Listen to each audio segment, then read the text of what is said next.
Good Friday evening to you folks. Welcome. How are you? I hope you are doing exceptionally well. Who am I to wish you exceptional wellness? Why, I am Bill Sylvie, aka the Dungeon Delver, your Guardo Camino, your road guard, if you will, on this merry jaunt that we go through 5 nights a week. And let me tell you something. If you haven't already, please take a magic missile shot at that subscribe button. It will automatically hit. And also, click the bell icon for notifications. Thank you very much. How is everybody? I did a bunch of running around today, so I'm, just ready to not be on the road. But anyway, I hope you're all doing well. Good evening, Damien, Tommy Dye, Unicycle Peon, Tonka Todd, TJ. It's good to see all of you. But anyway, we have stuff to talk about between now and 9 o'clock. But then at 9 o'clock, guess what? We're going to play some classic Gamma World. That's right. We're going to send those survivors out into the wasteland to waste time on Friday night. But anyway, just a quick, brief, tiny show metrics and helmets. We're 2 subscriptions away from 1,400, and it bears no meaning, like, it's, I don't get an extra cookie from Susan at YouTube or anything like that, but it's a nice round number. So if you got 2 friends who like tabletop gaming, or if you've been hanging around on the fringes going, I don't know if I should click that subscribe button, I don't know if I should tap that bell icon, I don't know if I should leave a comment and give this video a thumbs up, well, gosh darn it, you're wrong. You absolutely should. You absolutely should, because we have fun around here, folks. Or at least I like to think we have fun. We have all kinds of topical tabletop gaming fun. For example, last night, of course, yesterday, all of yesterday, the entirety of yesterday, from midnight to midnight. Thank you, Damien. I appreciate it. It's past September. I'm going to talk about the Cavalier. What does this? Yeah. Anyway, for example, about gaming talk, we got an advent calendar. We opened the first one last night. We're going to open the second one tonight. So what is this advent calendar I got? First of all, I just want to point out, this is not a sponsored product. This was a gift given to me, but it's pretty spiffy. This is an Advent dice calendar, and there are many different kinds of dice, some holiday themed, some not, in this set. And from now until December 24th, we're going to look at a dice a day, and that includes the weekends. I will make short videos where we open up another door. Now, yesterday we had a lovely D20, a lovely Christmas-themed D20. So what's behind door number 2? Well, one thing is, I did trim these. I didn't look in them. But I did kind of trim them open. Otherwise, they tear. And I like this, and I keep this. Maybe I can find a place to put it up here, a shelf or something that's not taken up. Thank you, Volcano God. Love you, bro. Appreciate it. Thank you very much for the super, Volcano God. Do it for you guys. So anyway, have this. Let's look behind day number 2 and see what it says. So we'll go over here. We'll go to the my controls got all messed up in OBS. I accidentally dragged something out, and I didn't mean to. So let me see if I can do this without launching. If I accidentally launch a video clip that I didn't intend to, I apologize. Greeting the Dungeon Minister. And note, I'm going to do this before I start drinking the pint. So let's see. Where is the tabletop view? There it is. Okay. So here is the Advent Dice Calendar. As you can see there. What I like the most about this box design is not necessarily that it's fantasy themed.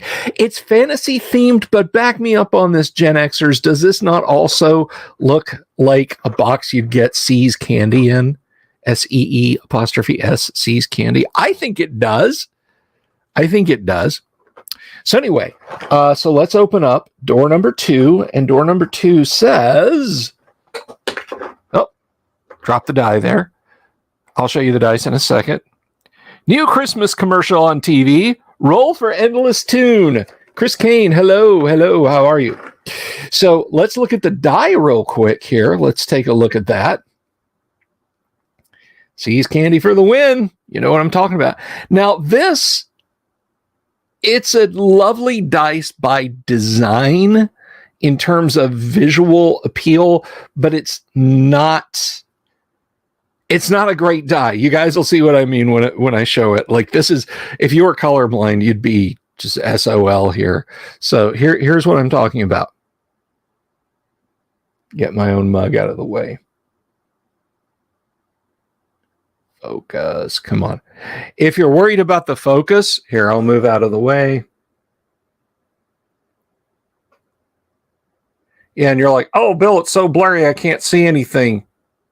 That's what the die is like. This is not a great D12. I mean, it's like, I think that's a 7. It's like it's covered with like holly vines or something. You can just see the numbers, but for these old eyes, not great. But it is pretty. It is pretty. I'll give it that much. So we'll pop that back in there. And tomorrow night, tomorrow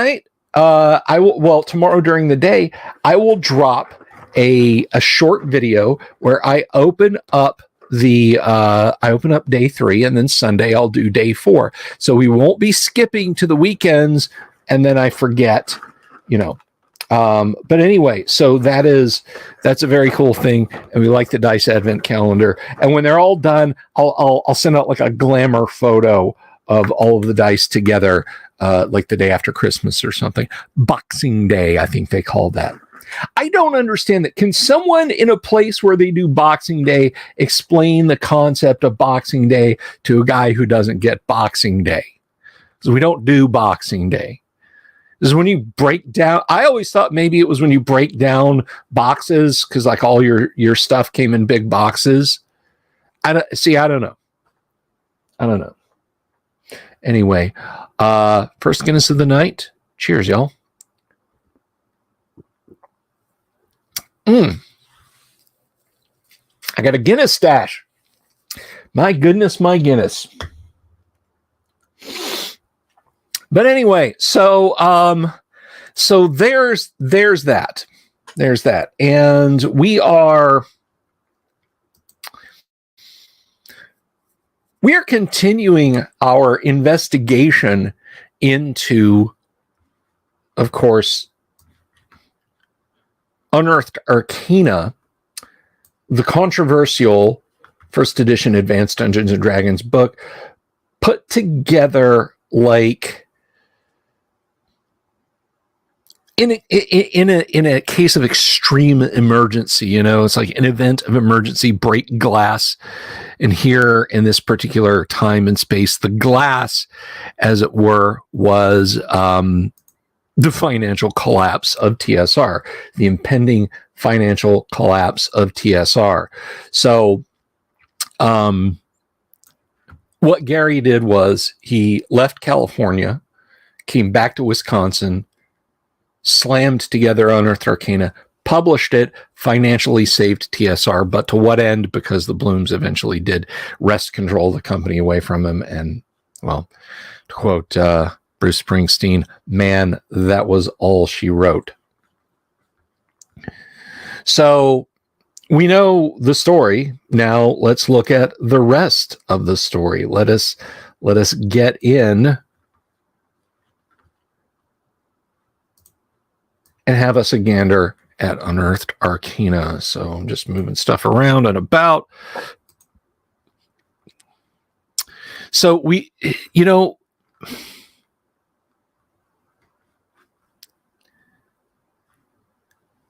let me see. I've kind of lost my place here.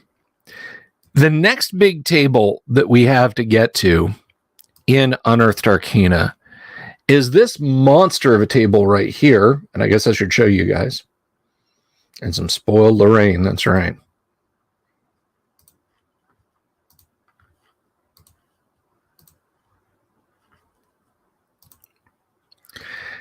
So this is the basic acceptability of racial type. Essentially, this is how well do halflings get along with dwarves, get along with elves, how well do gnomes get along with humans, and just on and on and on and etc. H indicates hatred, A indicates antipathy, I can take him or leave him, and T indicates tolerate, and G indicates good. I'm sorry, Dungeon Minister. Yes, species type. Hey, Dungeon Minister, since you guys are talking about Christmas out there in the audience, what is that thing? It is. I saw this mentioned in a movie once, and I just, for the life of me, I think it's kind of a real thing, but like crowns with candles on them. You know what I'm talking about? Saint somebody's thing going on there. I don't know. Or if anybody else knows what I'm talking about. But that is like a holiday tradition. I would not want to sit through Christmas dinner with hot wax dripping down my face. Okay, so racial preference table. P indicates they're preferred. G indicates goodwill. T indicates tolerance. N indicates neutrality. A indicates antipathy. H indicates hatred.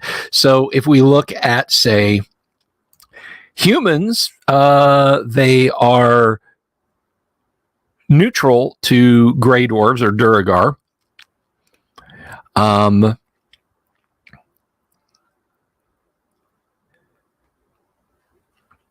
They tolerate half-elves, and they prefer other humans.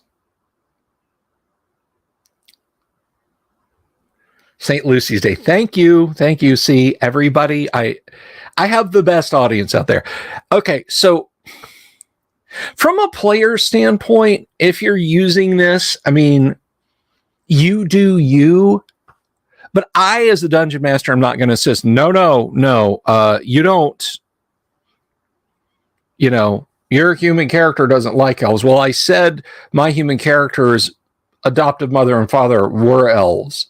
I grew up in an elven village. I love elves. No, you're a human. You are at best neutral to elves. You know, I'm not gonna lean into that. Use this or don't, and I feel the same way about it in the player's handbook.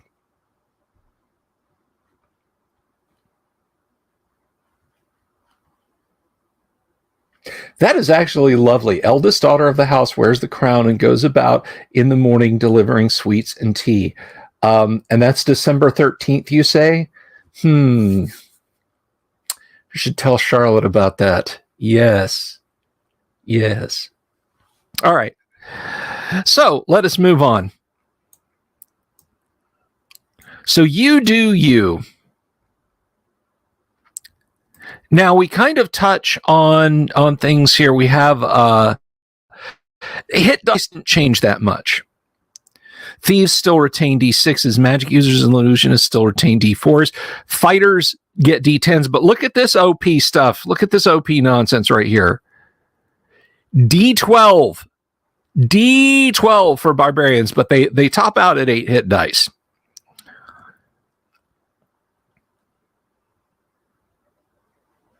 That is kind of broken. And then there's class level limits, you know, depending on human or whatnot.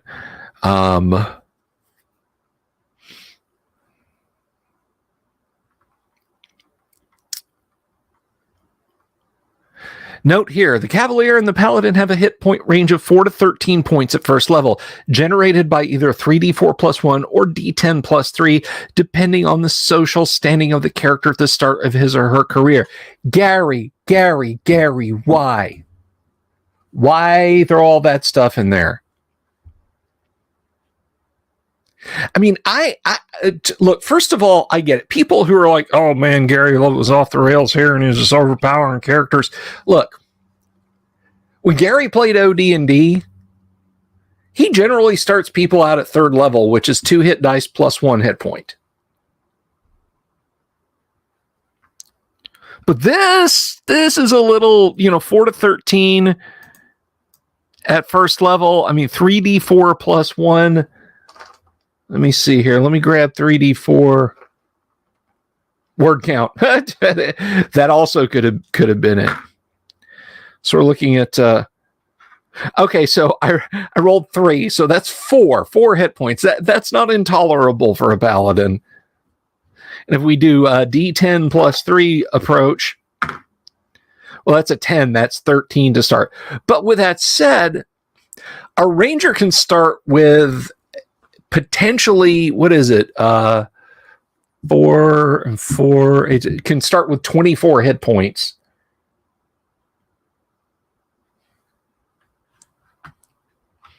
Right, like my 1st level ranger, he has 24 hit points.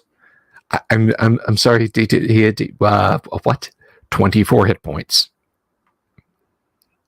which is crazy.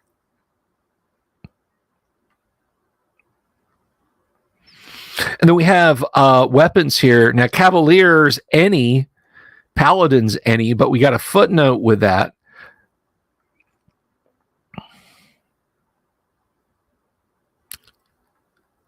A cavalier or a paladin will not wear leather, padded, or studded leather armor because such garb is beneath the character's station. Similarly, a cavalier or a paladin will not use pole arms, missile weapons, or other types of arms commonly associated with the lower classes. See the description of the cavalier class hereafter for particulars. So a lance, they wouldn't use a lance. They wouldn't ride somebody down with a spear.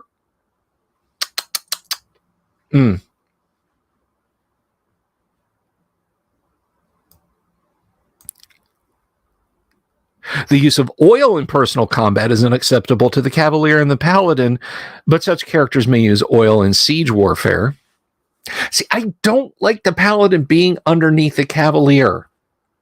See, here's the thing. All right, before we even get into the cavalier, I'm going to explain why. I keep saying I don't like it, and I'm going to tell you guys why I don't like it now.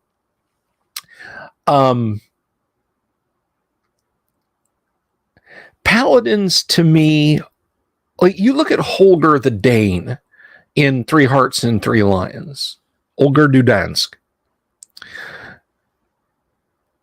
He was not a pompous jerk. He was unsure of himself. He made missteps that occasionally almost cost him his life because his protection from evil failed as his faith wavered.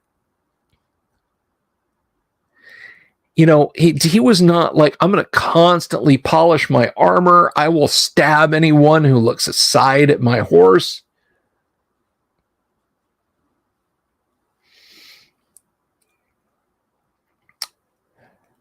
I think with a cavalier, Gary wanted to introduce a more chivalric type of knight.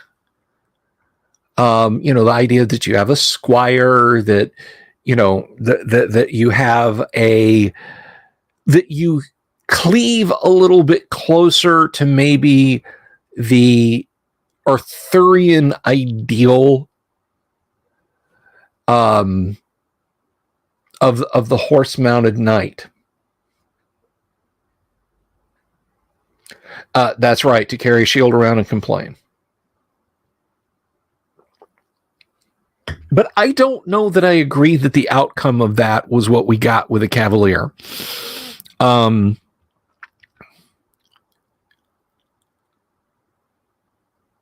So regarding, but anyway, to go back to it, I think there is a distinction.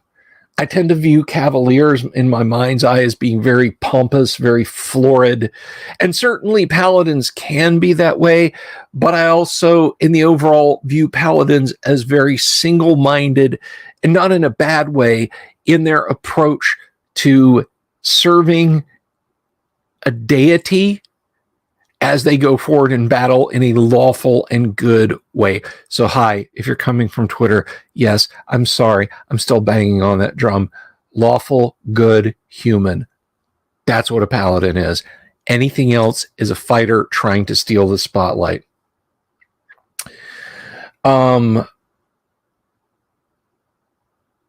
So I don't know in the overall that I think paladins and cavaliers are like oil and water. Like, you know, a paladin would fight in leather armor with a broadsword and a wooden shield and a conical helmet, as long as law and good and obedience to the strictures of the church were all being adhered to. He would not worry about, oh, is my armor polished enough? Is my horse healthier than my squire? So on and etc. That's just the way I feel about it. Am I saying that the Cavalier shouldn't have been in here? No, of course not. I just think the Cavalier should have been their own separate class, and the Paladin should have been left as a subclass of fighter. I would have liked to have been a fly on the wall in the office discussing this with Gary and Kim Mohan and so on. Of course, Gary might have also said, here are the notes, don't change a thing. Just correct any spelling errors.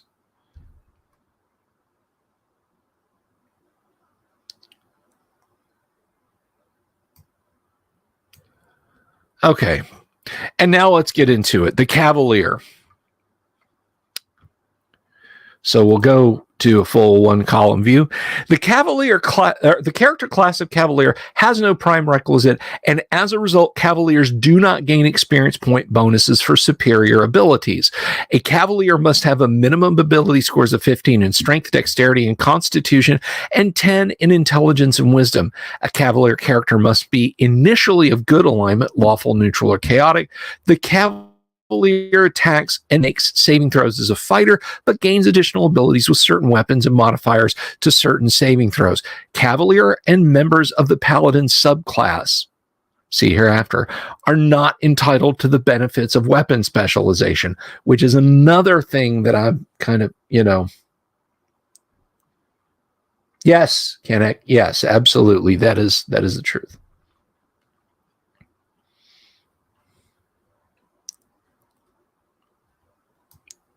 In order to become a Cavalier, a character must be in service to some deity, noble, order, or special cause. The DM will determine if this requirement can be met within the limits of the campaign, and if it is properly met by the Cavalier character. See, that's...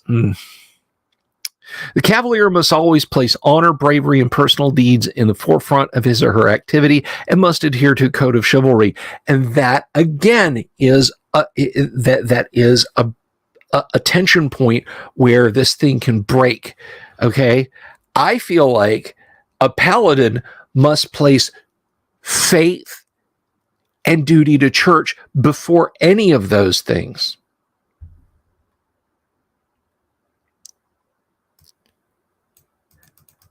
A Cavalier character must be of the proper social class and is usually of noble or aristocratic origin. Again, another break point. Paladins don't necessarily have to be that. I mean, the young man who was brought up on a farm but has a requisite stats and he hears a calling from God or his God or gods and goes to the church and asks to be inducted is just as worthy as, someone who was raised by two paladins in a castle and, bathed 3 times a week and so on and etc.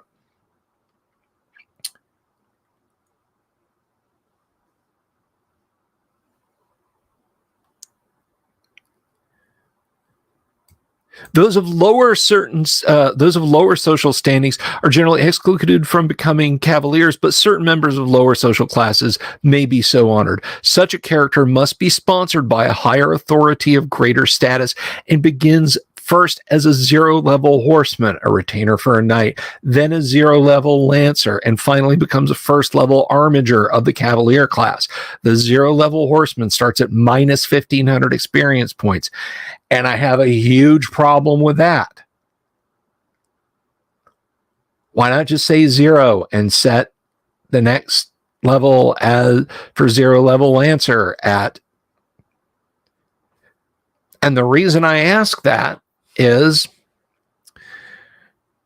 we're taught that experience drain can kill or maim. And we're starting right here.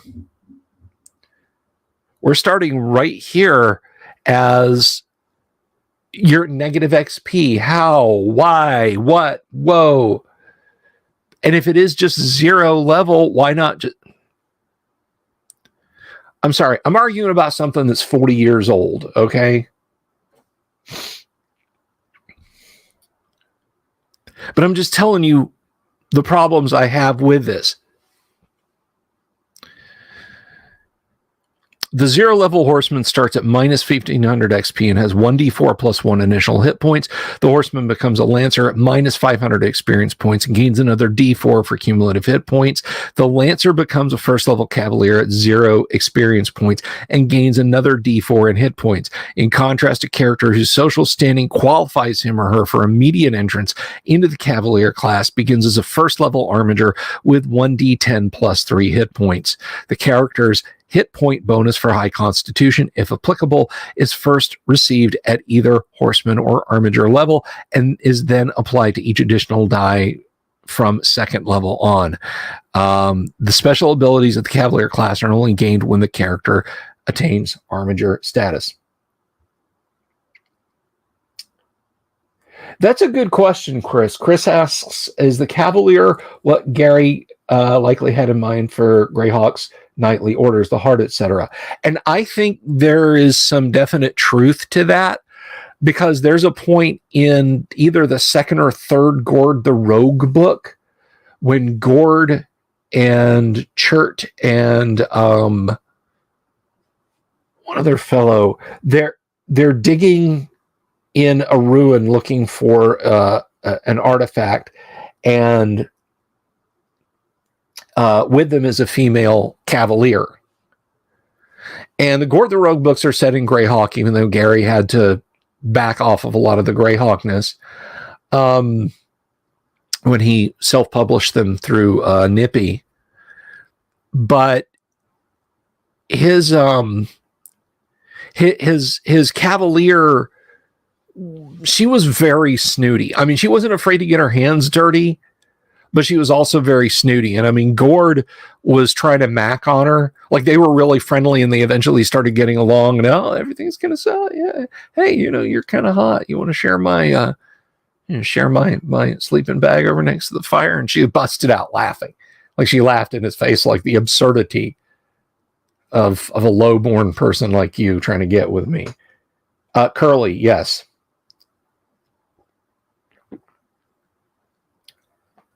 I think Geller may have been there.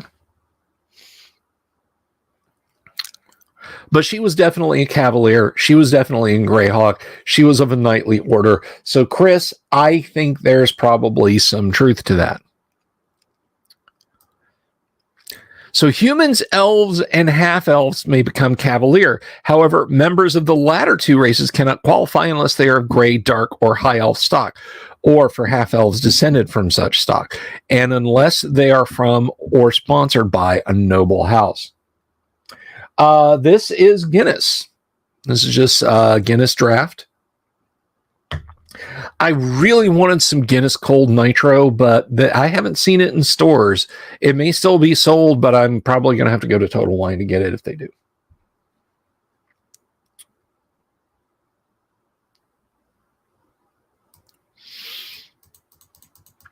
Cavaliers are not limited in which weapons they can use, but certain weapons are preferred over others, such that a cavalier will seek proficiency in these weapons before learning other weapons.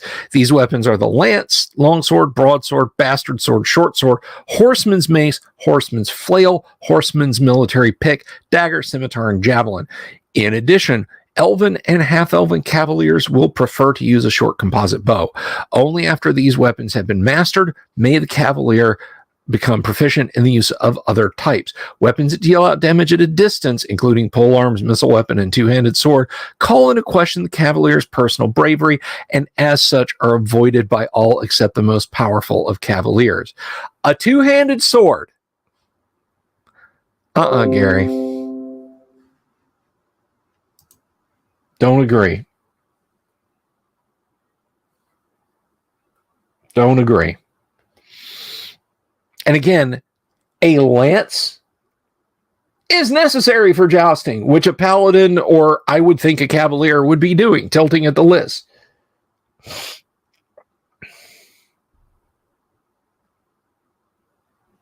I mean, I guess, James, in this case, maybe your DM might say, hey, you have to petition a noble human house to become a cavalier, and it does kind of create some roleplay opportunities, but it is kind of frustrating. Well, for cavaliers and the subclass of paladins, I guess he did. Not my Greyhawk, dude. And right here it says the cavaliers plus 1 to hit with a lance. Well, Gary, do they use lances or don't they?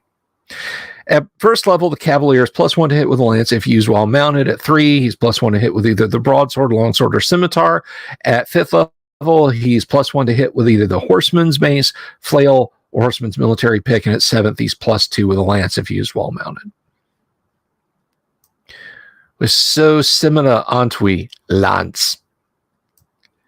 Does anyone know where that's from? And we have, I think this is Jim Rosloff artwork. It looks like Jim Rosloff's artwork. Presumably Cavalier. At 9th level, they're at plus 2 with a broadsword, longsword, or scimitar. At 11th, plus 2 with the horseman's mace, flail, or a horseman's military pick. At 13th, they're plus 3 with the lance if used while mounted.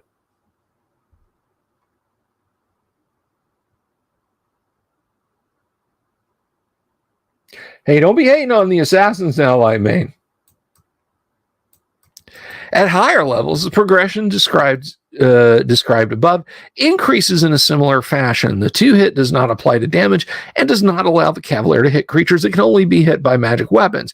Note that the higher pluses must be taken in the same weapon as chosen at lower levels so that any cavalier effectively has 3 weapons of choice. Don't be shocked by the tone of my voice. Check out my cavalier's weapons of choice.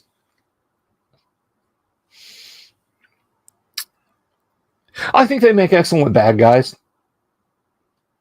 I think that they make very interesting and cool bad guys. The cavalier may make multiple attacks with a weapon of choice as if the character were 5 level higher than actual as far as attacks per round are concerned. A 3rd level cavalier can attack 3 times every 2 rounds with a weapon of choice, as opposed to 1 attack per round with some other ordinary weapon. At 16th level above, they can attack 3 times per round with a weapon of choice.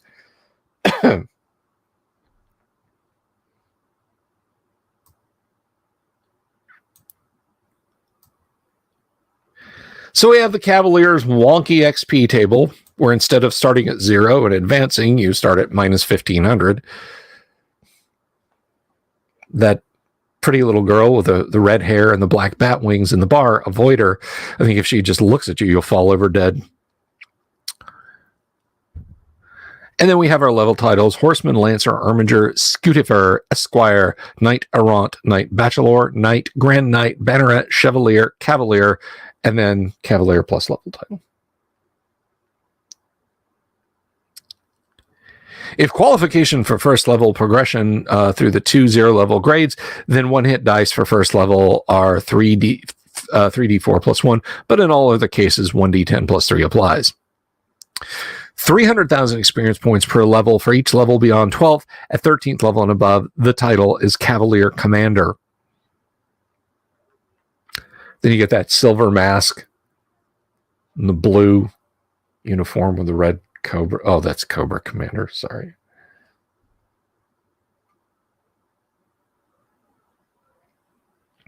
The lance is the preferred weapon of the cavalier.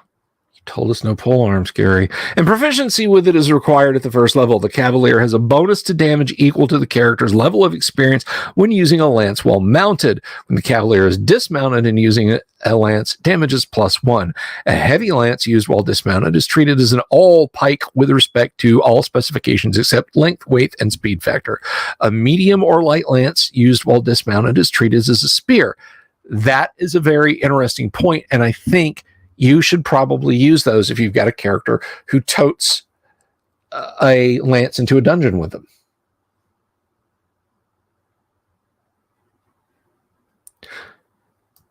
A cavalier's expertise in weapons allows a cavalier to parry with weapons of proficiency more effectively than fighters can. Should a cavalier choose to parry rather than attack, all of the cavalier's 2-hit bonuses, including those due to strength, magic, and weapon of choice, can be subtracted from one attacker's die rolls. A parrying cavalier may use his or her shield to parry a second opponent's attack. A shield parry reduces the attacker's roll by 1 and by a further 1 for every plus of the shield. Good Lord, Gary, do cavaliers also get a red cape and a blue set of tights with a yellow and red S?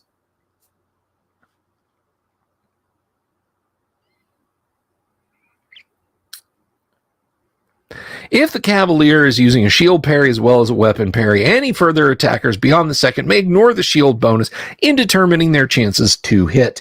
If a cavalier performs 1 or 2 parries, the cavalier cannot attack in that round, even if he or she is capable of making multiple attacks per round. Thanks for reining it in. I parry the orcs on my right with my right hand. I parry the orcs on my left with my left hand. I attack the guy in front of me with my... Wait a minute.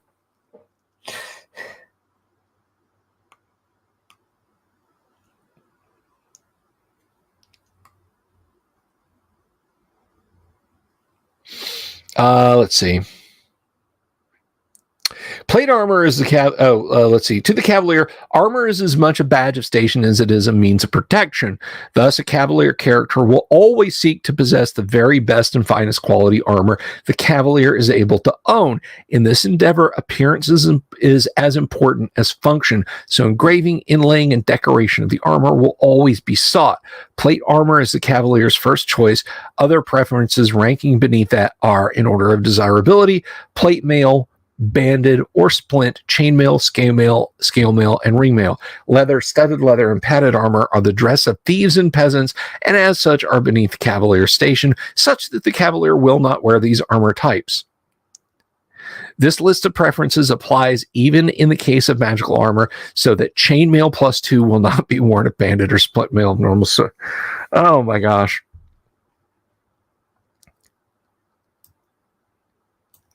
Mounted combat and horsemanship are special provinces of the cavalier class. A human cavalier, but not an elf or half-elf, makes all attacks from horseback as if the character were 1 level higher. This increase applies only to horses, mounts usable by steeds by cavalier at higher level, and those mounts approved by the DM.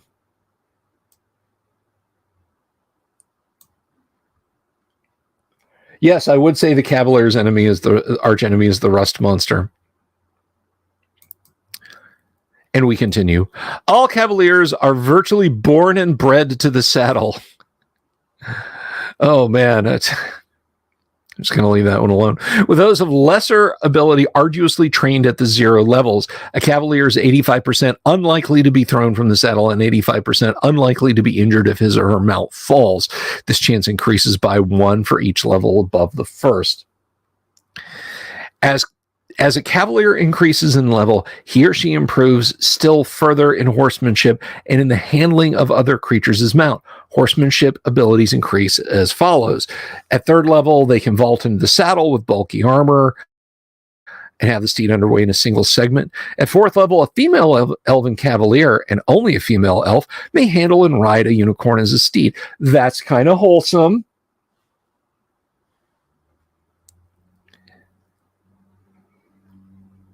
At 5th level, the cavalier can urge his or her mount to greater speed than normal. The additional speed possible equals a 2-inch bonus to movement rate and can then be sustained up to 6 turns. The additional speed thus gained has no ill effect upon the mount, although normal rest and feeding are always necessary. At 7th level, they can handle and ride a Pegasus. At 9th level, they can handle and ride a Hippogriff. At 11th level, they can handle and ride a Griffin or similar creature, DM's judgment, as a steed.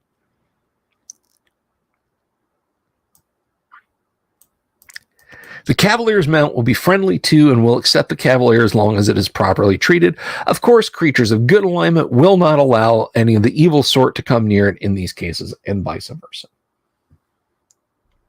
No, the invisible horses bite. Sorry. A Cavalier's knowledge of horses and at higher levels other mounts allows a Cavalier to estimate the relative worth of the steed. A Cavalier can examine any mount and determine if it has low worth, 1/3 or fewer of the maximum possible hit points for the creature, average worth, or high worth. Any steed selected by a Cavalier will have +2 hit points per die. I'm now kind of picturing the horse trading section in True Grit, either version. Does that mean that she was a Cavalier? She was stuck up.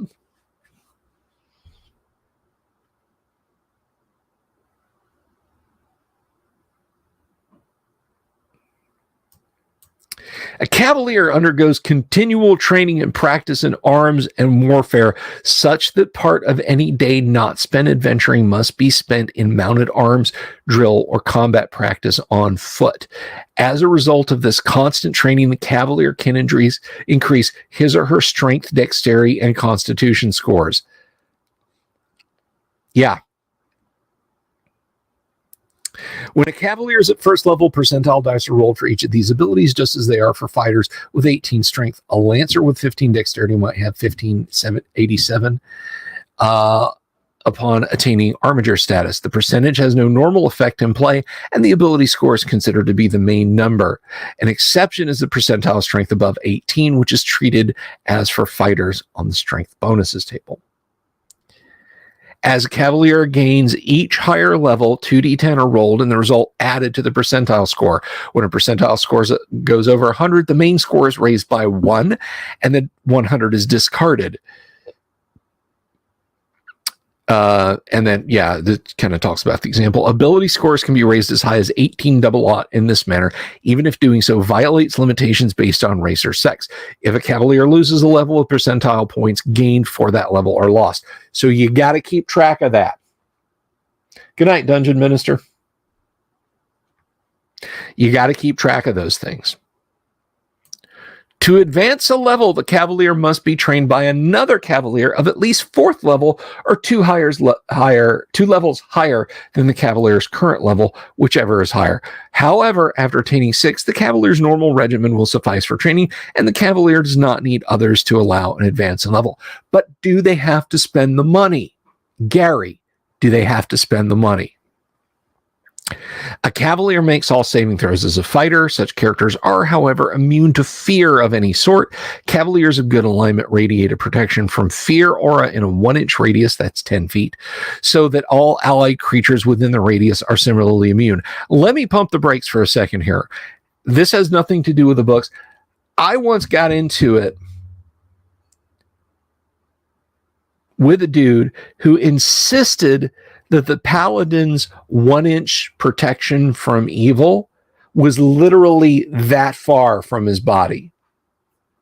It was literally an inch away from him. I'm like, no, that means 10 feet. If it meant 10 feet, it would say 10 feet. Just the Paladin is protected. Blah, blah, blah, blah. And I'm like, no, it is 1 map inch. And that's the same here, unless they're just thinking all the Cavalier's friends are just going to come in for a group hug, right?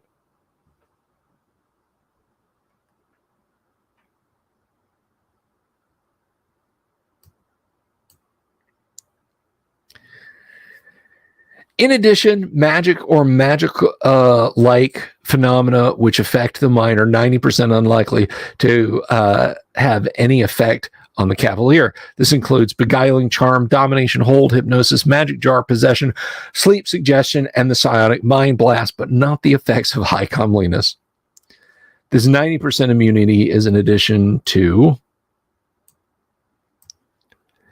Any saving throw for the Cavalier where applicable. Cavaliers also save at +2 versus all forms of illusion spells. Cavaliers of good alignment are able to function at negative hit point totals, unlike members of other classes, or Cavaliers of neutral or evil alignments. The number of negative hit points the Cavalier can function at is determined by the Cavalier's hit points at first level. When a negative number of hit points is reached, the Cavalier does not become unconscious, but cannot further attack and must rest, bind wounds, and seek for their healing. Cavaliers heal as the other characters, but those of good alignment gain an additional 1 to 4 hit points for each full week of normal rest.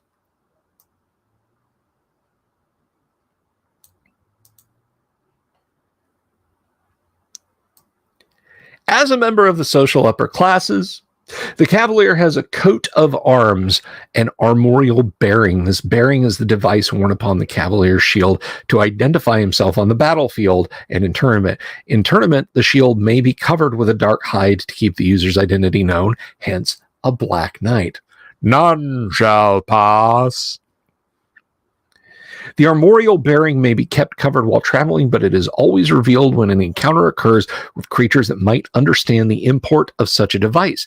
In addition, at 4th level, the Cavalier may fly a pennon on his or her lance on the battlefield. A duplicate of this battle flag is held by the Cavalier's retainers and marks the territory of the Cavalier. If the battle flag is lost, dishonor ensues, and the Cavalier must make every effort to regain the flag. Your local library will contain books on heraldry for those who wish to design their own armorial bearings for characters. Finally, greets Bob Jester. Finally, Cavaliers may expect full hospitality, food, lodging, and whatever else is needed, within reason under the circumstances, from all other Cavaliers of the same alignment. Such hospitality is likewise due from all gentle, noble, and royal households, according to their relationship between the various political divisions which might be concerned. Man, this is a lot. The Cavalier must follow a code of conduct and ethics akin to chivalry. Upon being sworn to knighthood by a Cavalier of at least 2 levels higher in a ceremony as simple as dubbing with a sword or a full ritual, fasting, vigil, sacred vows, and celebration, the Cavalier must pledge him or herself to this code. Failure to sustain the oath is not sufficient reason to revoke knighthood unless the order or liege lord of the Cavalier specifically demands such. In the latter case, the Cavalier becomes a mere fighter, though weapon specialization is not gained and the privilege of weapons choice is retained. A Cavalier must serve someone or some cause. You said it finally, Gary. You're not stopping. Normally a deity, greater noble, order of knighthood, or the like, the Cavalier must seek to sustain the virtues and code of chivalry. The knightly virtues are liberality, glory, courtesy, honor, unselfishness, bravery, good faith, and pride. You know, pride, one of those things that a paladin must always have. No. The code for a feudal campaign may be summed up as follows. The DM may adjust this code to fit his or her own campaign. Noble service cheerfully rendered, defense of any charge unto death, courage and enterprise in obedience to rule, respect for all peers and equals, honor to all above your station, obedience and respect from all beneath your station, scorn for those who are lowly and ignoble. This includes knightly limitations on weapon and armor. Military prowess exercised in service to your lord, courtesy to all ladies if the Cavalier is male, I guess to all men if they're female. War is the flowering of chivalry. Battle is the test of manhood. Combat is glory. Personal glory above all in battle. Death to all who oppose the cause. Death before dishonor. Yeah, pride is one of the 7 deadly sins, Josh.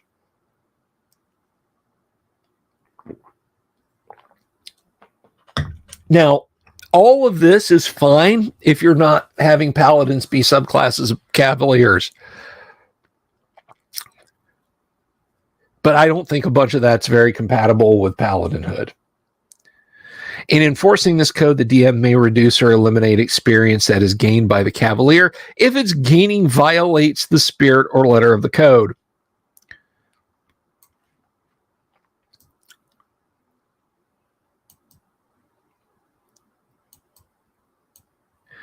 A cavalier who retreats from battle, even to save fellow party members, would receive half experience for the beast slain in his or her retreat. Similarly, a cavalier who dons leather armor to infiltrate a thieves' guild to effect a rescue would gain no experience, since the rescue would be done in a means not approved of by the code. Note that even neutral and evil cavaliers are bound by this code, but in their cases, the obedience is to non-good masters. As a result of the code and desire for battle, cavaliers cannot be controlled in battle situations. They will charge any enemy in sight with the following order of preference: powerful monsters, dragons, demons, giants, etc., serving enemy leaders, then the enemy leaders themselves, opponent cavaliers of great renown, enemy flags and standards, opponent cavalry of noble or elite status, other opponent cavalry, opponent elite footmen, opponent camp and headquarters, opponent melee troops, levies, or peasants. Dude, we're getting our ass kicked. Why aren't you helping us? That's not what my character would do.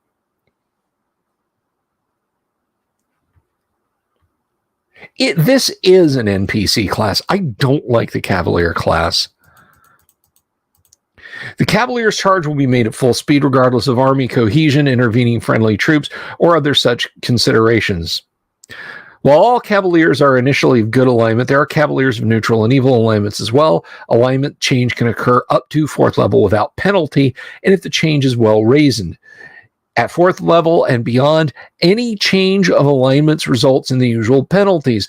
Neutral and evil Cavaliers do not retain the protection from fear aura, nor the ability to function at a negative hit point total. Evil Cavaliers may use poison and are free to ignore the obligation of hospitality.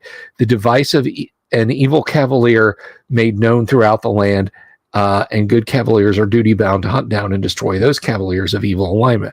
Finally, evil and neutral Cavaliers have limitation on the types of followers they can attract.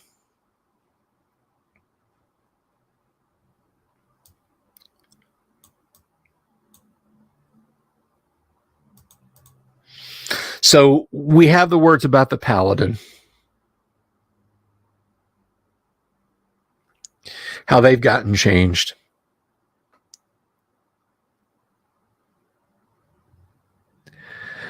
So if they don't, if they change alignments at 4th level, they just become a Cavalier and they're stripped of all special Paladin powers. The powers, abilities, and level advancement of the Paladin as described in the player's handbook are unchanged.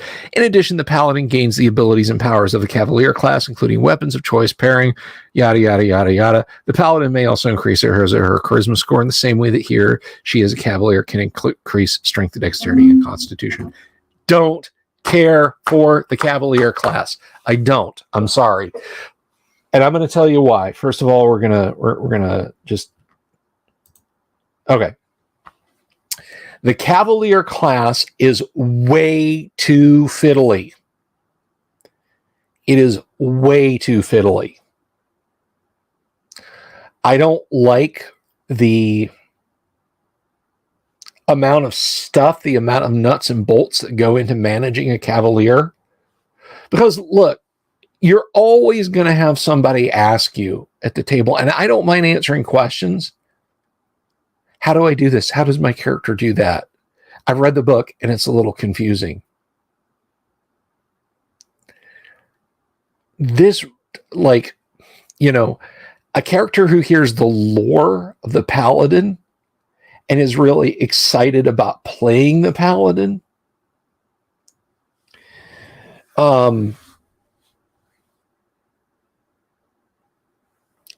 they're going to constantly bombard you with questions because the rules are not easy to digest, and it's going to slow your game down, which is not the fault of the neophyte player. I would, if you're going to use the Cavalier class, if you want a class called Cavalier, I would highly recommend, as a DM, reworking a lot of these. If nothing else, the code of honor and code of chivalry, it ain't honorable and it ain't chivalric. Dude, we're dying. We're bleeding to death, okay?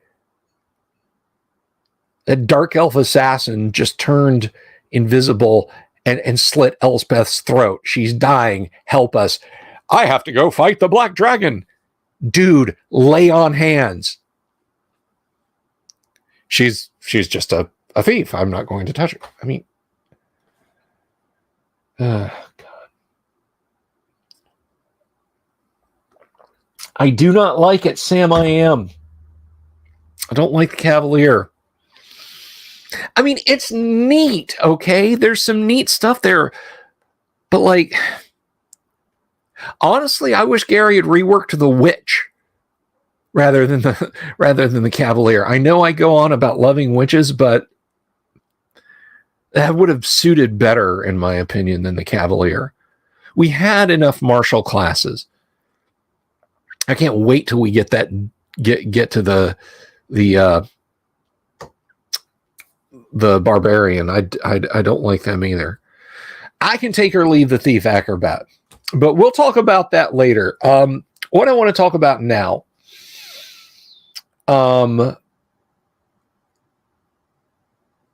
yeah, Chris, Tonka witches. Well, I mean, I think, you could describe your witch character as a hag, or you could, describe your witch character as being, a very plain, ordinary-looking village woman, likely to be mistaken for a good wife, or you could describe her as stunningly beautiful, a willowy creature of magic and mystery. That's up to you, the player. But anyway, speaking of things that are up to people, as we see in the crawl below, the crab's been dutifully holding it up all night. You can support the show on Patreon. You can support us on Subscribestar. You can buy me a coffee. You can support us via PayPal Direct. You can super chat us if you want.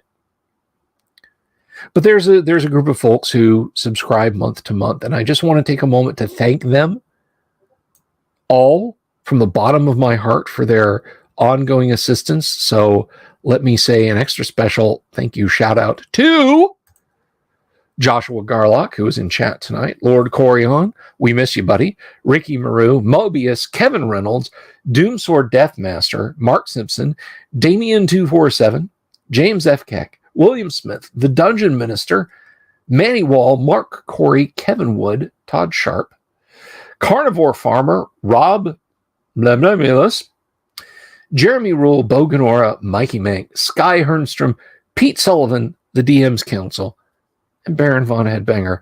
Thank you all so very, very much for supporting the show as you do. It is greatly, greatly appreciated, guys.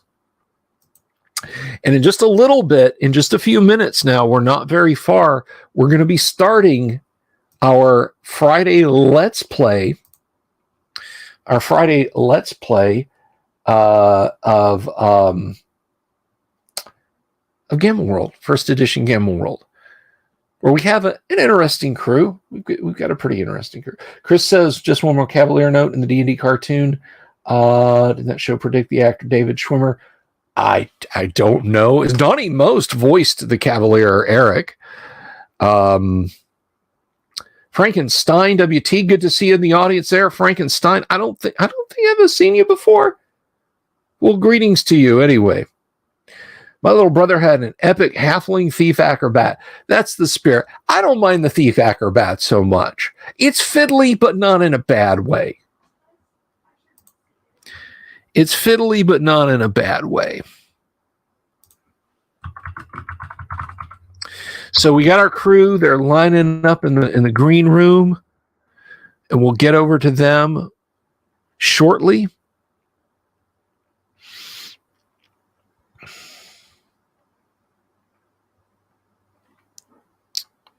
We will engage with them. Hopefully they'll hang out and play a good game tonight. Do I have a copy of the Arcanum? If so, you'd love to hear my thoughts on a read through. I don't. No, I don't. I'm not even sure what that is as it pertains to first edition AD&D. You'll have to tell me, and then maybe I can track a copy down.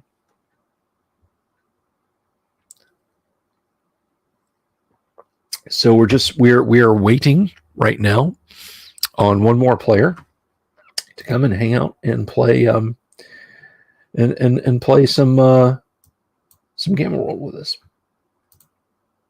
Thank you, Christopher. This is my Santa hat. I really should be wearing it in a bit more jaunty. There we go.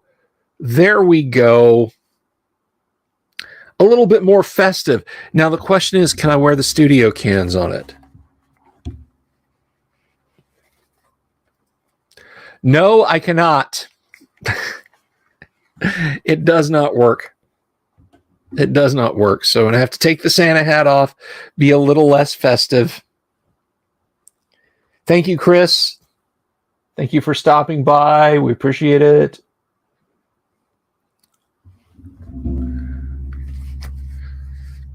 So we'll get our Friday Night Gamma World group in here in just a few minutes.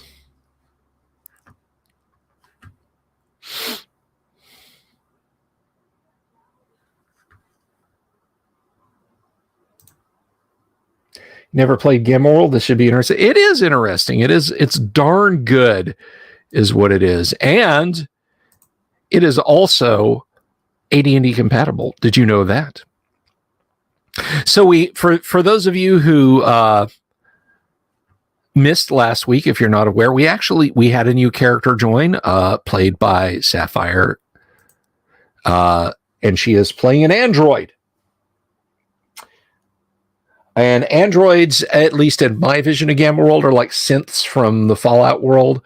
Appears human as a pure strain human.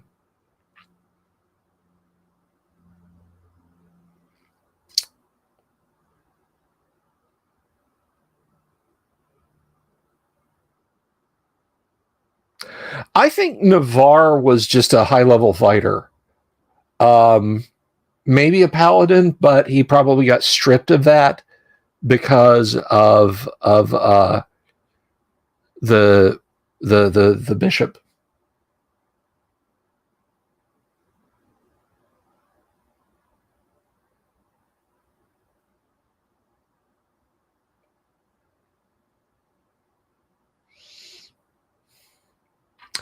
All right. Well, I see our next player popping in, our last player. So let us say hello to Kevin, Sapphire, hello, Doomsword, What's up?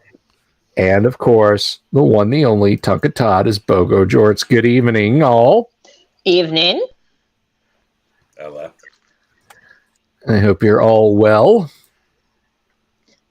It's a Friday. It's December. TGIF, you know, I had a boss years ago at a job who said that from like Thanksgiving until like the 3rd or 4th of January, every work week should be 4 days long. You don't have to come until 10 and the day ends at 3. Because, I mean, honestly, most people's heads are out of work anyway during that time period. And I heartily agreed with him, but alas, we didn't have that much pull despite being the IT department for the company. So try putting your Santa hat on top now of your headphones. That might work. We'll see. We'll see. Let's see how this goes here. And no. Well. Maybe if it was a size or two bigger. We lost somebody. Who'd we lose? I think Tonka Todd was being Arkansas netted there. Put this somewhere where it's not hanging in the way.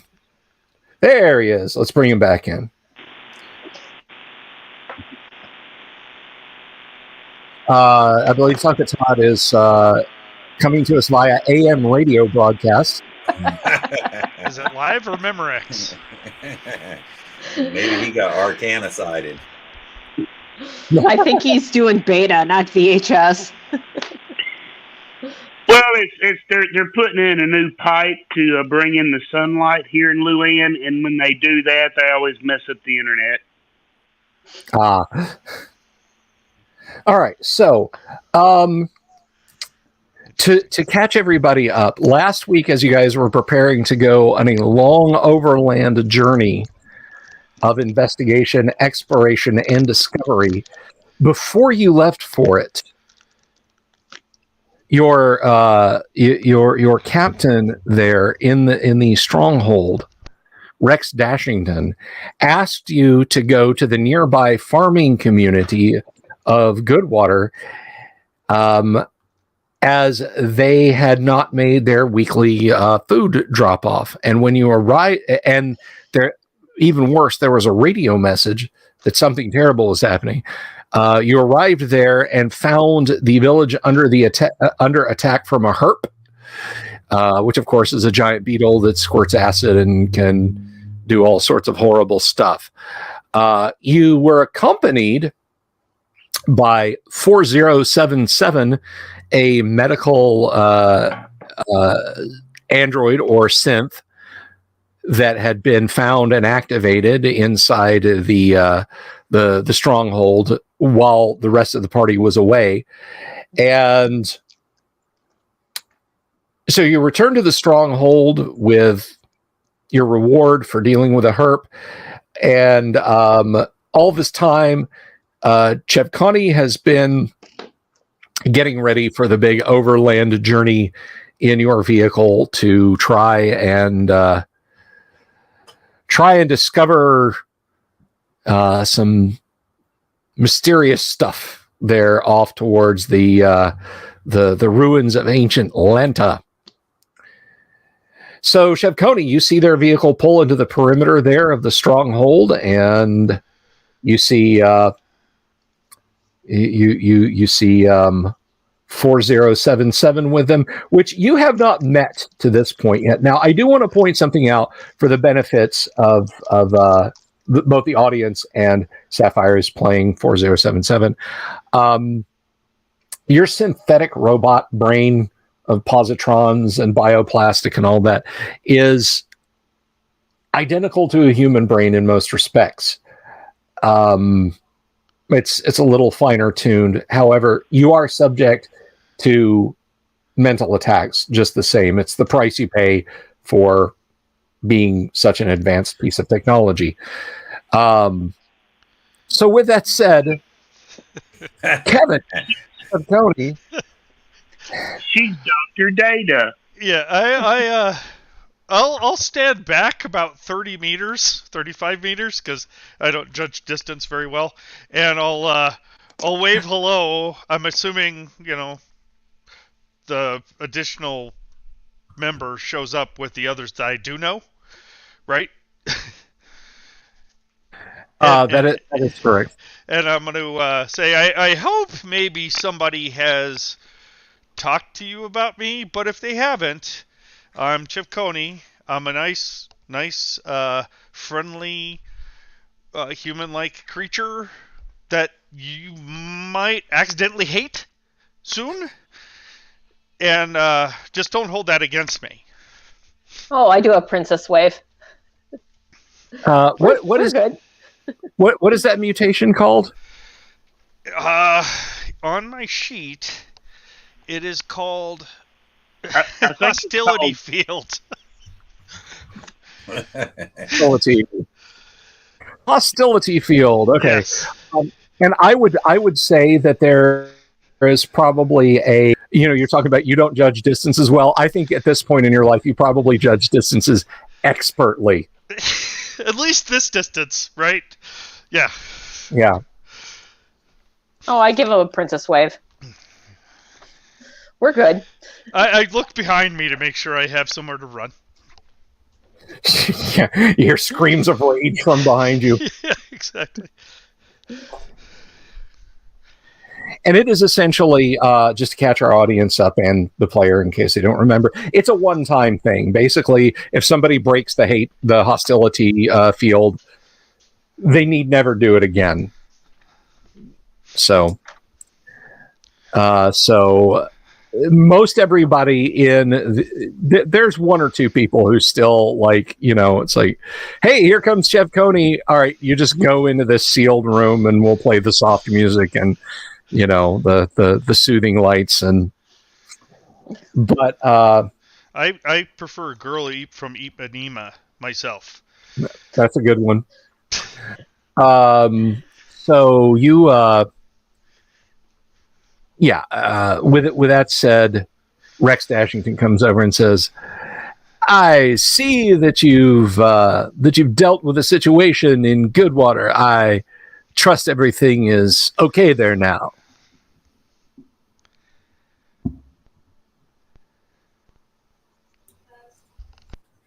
It's well. It wasn't Excellent. the easiest thing. Yes. Was it Knights of Genetic Purity, a rogue android? No offense meant 4077. What was it? Herpes it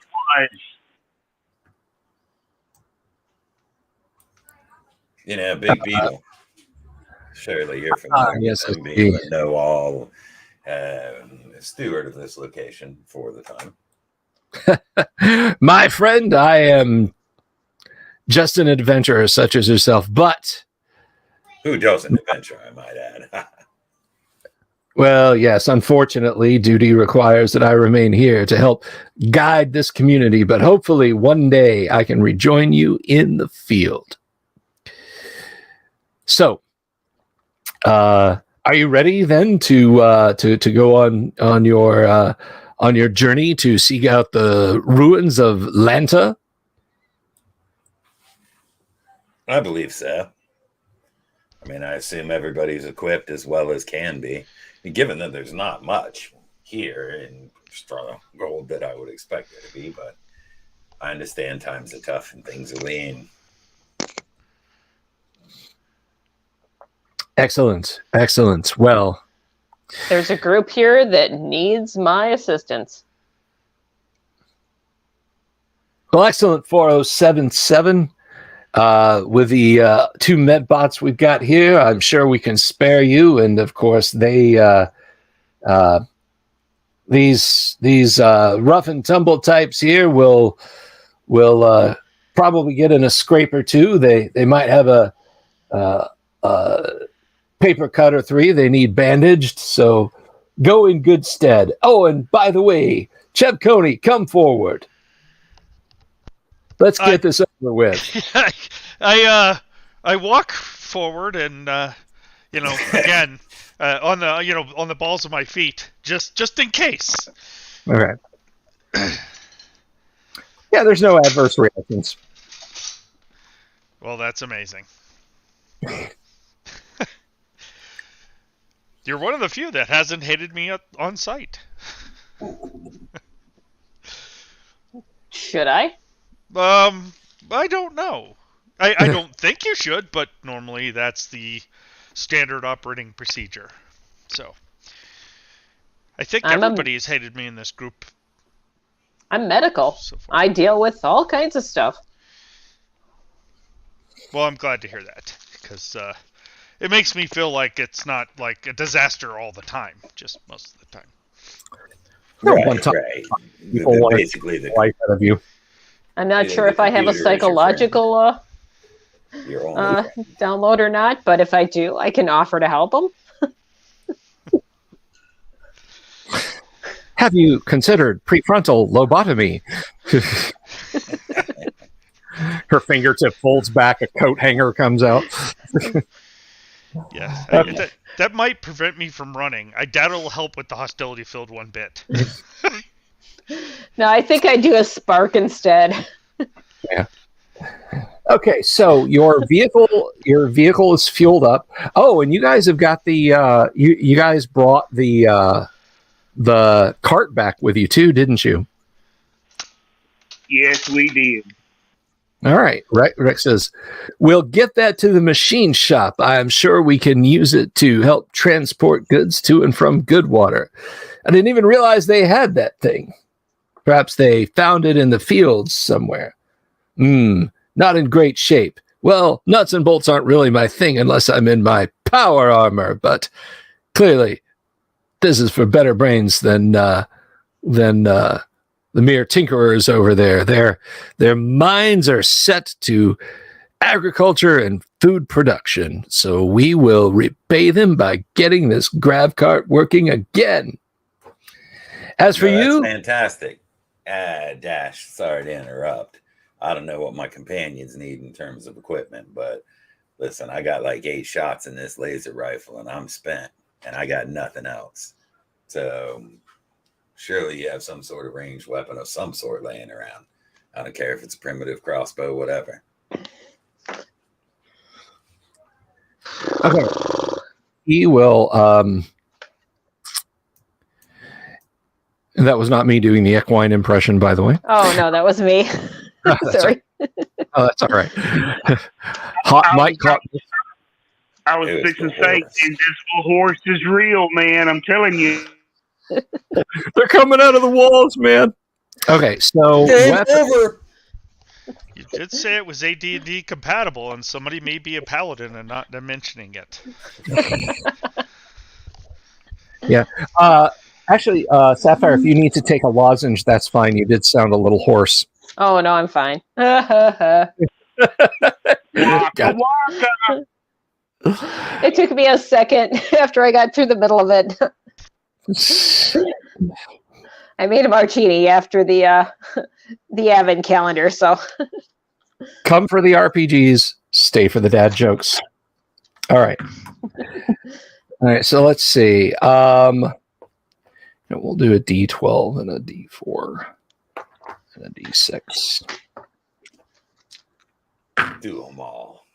just kind of a quick side note. I rolled up my stats in that, but I'm going to combine the combination like armor class and such between last week and this week. Does that work? What armor class did I say last week? 4. 4. Yeah, just give yourself 4 because it's better than what the brain robots have nominally, I think. Okay, and then I keep my stun gun then, right?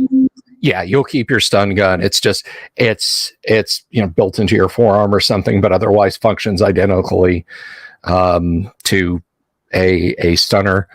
All right, so I'm going to do this real quick here. Let's just grab a couple of weapons that they might be able to let go.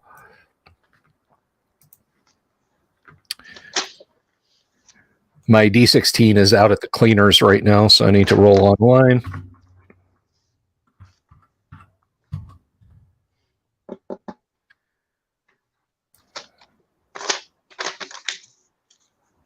Let's try that again.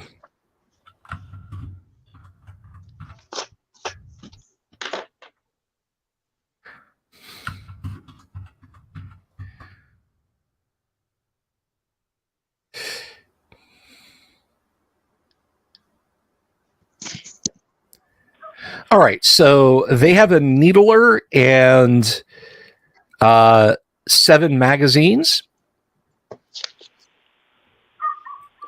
Oh, nice. And Ooh, I've got a needler. Those things are cool. And they have a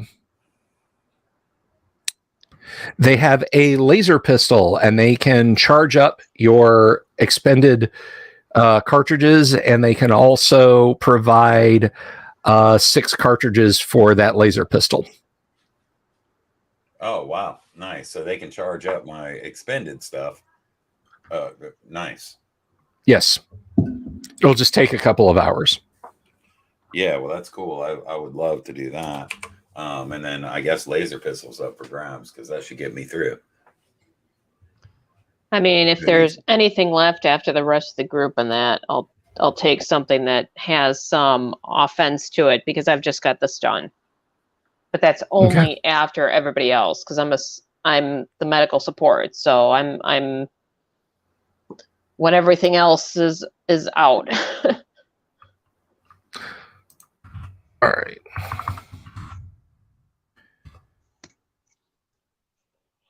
All right. The needler might be up your alley. Effective range is 50 meters. Paralysis or poison darts in clips of 10. Damage inflicted is intensity 12 poison with paralysis and intensity 17 with poison. It actually does need a power source because it fires magnetically. So it takes a chemical energy cell, and the battery life is 3 magazines. So you get 3 energy cells and 7 clips of needles. Do I have 3 energy cells too? Yes. Roger, Roger. Right? Can they recharge those as well? Here, those energy cells. If they need to be charged, yes. I can't remember. Bogo. Oh, that's right. Yeah, you were standing on that thing, pumping neurotoxin into it as hard as you could. What about Chef Coney? How about a nice laser pistol? I'll take anything. I have a vibroblade and 1 battery, so anything would be preferable to fists. And they can charge that battery too, I guess, right? It hasn't used any charges yet. Right, but that's just a hydrogen cell. It is, yes. Yeah, awesome. I'm good then. Rex kind of strokes his chin and says, Chef Coney, is there a way that you could fine-tune that hatred ability you've got to where you could make someone so angry that they hurt themselves instead of you? I'm there. I haven't noticed anybody attack themselves. Just me. So, yeah, I don't know so far. Maybe I could get some training. Work on that. Sure thing. Bogo is wondering about the rigged shotgun shells to use as grenades. Oh, shotgun shells for grenades. That's right. Could you... I remember you asking about that, but I just wanted to I just wanted to refresh my memory on that. Basically, you want to use shotgun shells as thrown grenades, right? Right. Where there's some type of mechanism at the butt of the bullet where when you throw it, the heavy end hits and it explodes up. My friends and I used to make those in middle school. That's horrifying.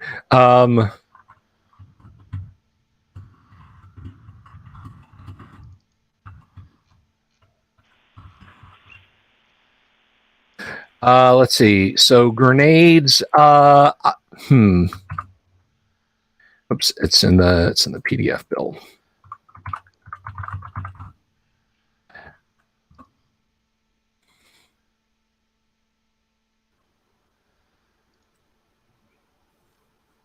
So for a shotgun shell, here's what I'm going to give you. I'm going to give you 2 dice instead of 10 dice, and I'm going to give you a meter radius and not a 10-meter radius, and it's otherwise going to be a fragmentation grenade. Roger. How many? They don't really want to cut down the number of grenades or the number of shotgun shells that they have to hand. So I'm going to say... Remember, I'm only 19 inches tall, so... Right, so it's 8 total. All right. I'm thinking those plus my sling could equal a good time. Very possibly. Very possibly.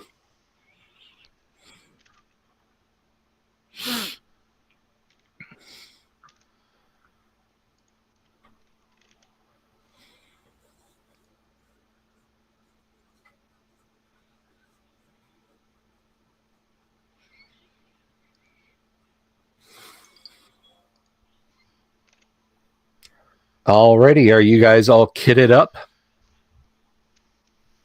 Yes, sir. Okay. Now Rex mentions he says I'm not sure how well the old highway system holds up out of this general area. You may have to go off-road, and hopefully your vehicle will be able to make the transition. Good luck, and when you arrive at the ruins of Atlanta, do all the scouting you can and report back in good order. Godspeed. And he snaps you a salute. I salute back to him. All right. We'll do our best. So within, as you're driving along there, is Numbers still driving, or who is driving the vehicle? Is it Numbers?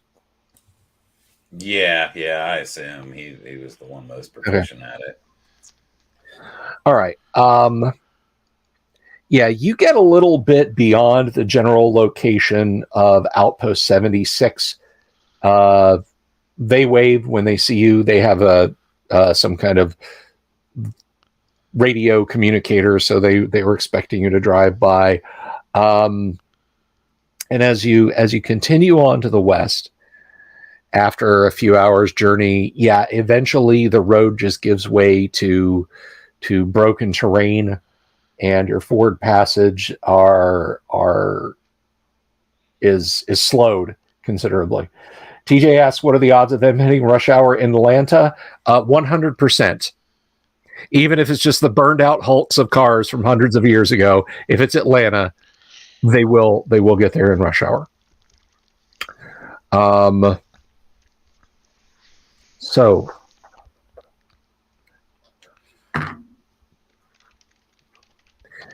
you travel for a good, we'll say,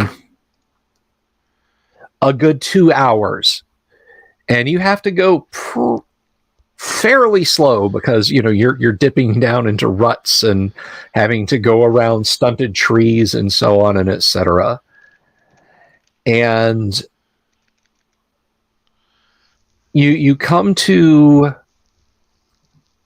what you initially think are just ruins, but it's kind of interesting because sort of straddling the ruins at an angle is a long cylindrical finned object that has a series of, you're not sure if they're windows or what they are, oval windows down the side, ancient faded paint of red and white, and one of the fins on the rear sticking up.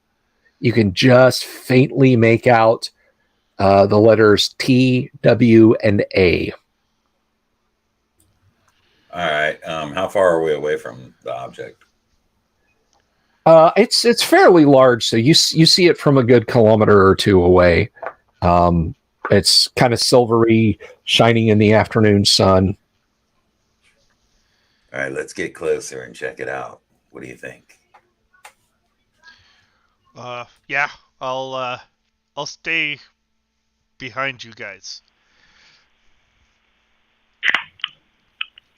All right, I guess we'll probably I don't know what seems to be a good distance to do a little bit of a walk. Probably 150 meters. Like I'll pull up kind of off to the side and stop the vehicle about 150 meters away. Okay. Alrighty. So you about 150 meters away, you can see now that the underside of this object that kind of straddles the ruins is high enough off the ground that there are shapes, elongate shapes hanging from it periodically, and they sort of twist a little bit in the faint breeze. All right. I mean, we approach. We know they're planes, but in character. Well, yeah, in character, this is obviously some ancient piece of technology, but you're not 100% sure what it might have been used for. It definitely indicates that it might be that it might be some kind of vehicle, flyer, something. It's a giant metal structure. It's a giant metal structure, yes. Yeah, well, I've stopped the car. I'd like to get out and get my laser rifle ready and move forward. Who's coming with me? Bogo loads up a clip of his paralysis darts and checks his grenades and has his stuff ready. And you know he's coming.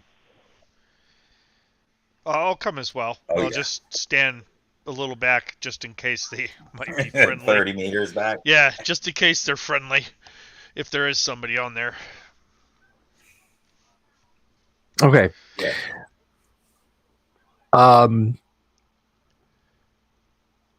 There's I'll go with and just kind of stay between, kind of in the backish, but not completely. okay. There are a few ruined outlying buildings that would only really provide cover if you like belly crawled next to them. They're that knocked down.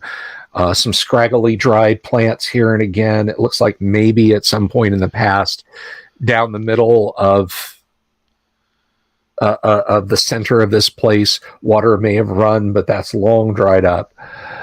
And as you- those ruined buildings, like the walls are real low. They've been crumbled apart, and basically everything turned to dust, right? And covered with sand. And Yes. okay, gotcha. Thank you. You're close enough that you can see that the objects hanging under the elongate structure are probably bodies that have been hung by the neck. And it's distinctive enough that you can make out some of them look human, some of them look like Orlin, some are some are obviously have obvious physical mutations, and they're all just kind of swinging slightly in the breeze, but they're kind of desiccated. Looks like they've been there for a while, and one of them has, you can't make out what's on it, but one of them has obviously got some kind of sign or something hanging around its neck. I'm going to be fascinated by them. They're not skeletal, right? So No, they're not skeletal, but they don't look, like, hey, this happened an hour ago. yeah. Are they kind of We're talking mummified? weeks or whatever. Little bit, yeah. Little mummified. Is there any Do I- way for Bogo to climb up to try to cut them down? I mean, if you want to approach the vehicle, you certainly can. That's what Bogo's doing. He has no fear. Okay. You want me to cover you at least? Do what? Never mind. I'll cover him. Okay. As you approach Bogo, you can see that the sign around the neck of one of the figures is hand lettered and very crudely drawn. It says "Die Muties."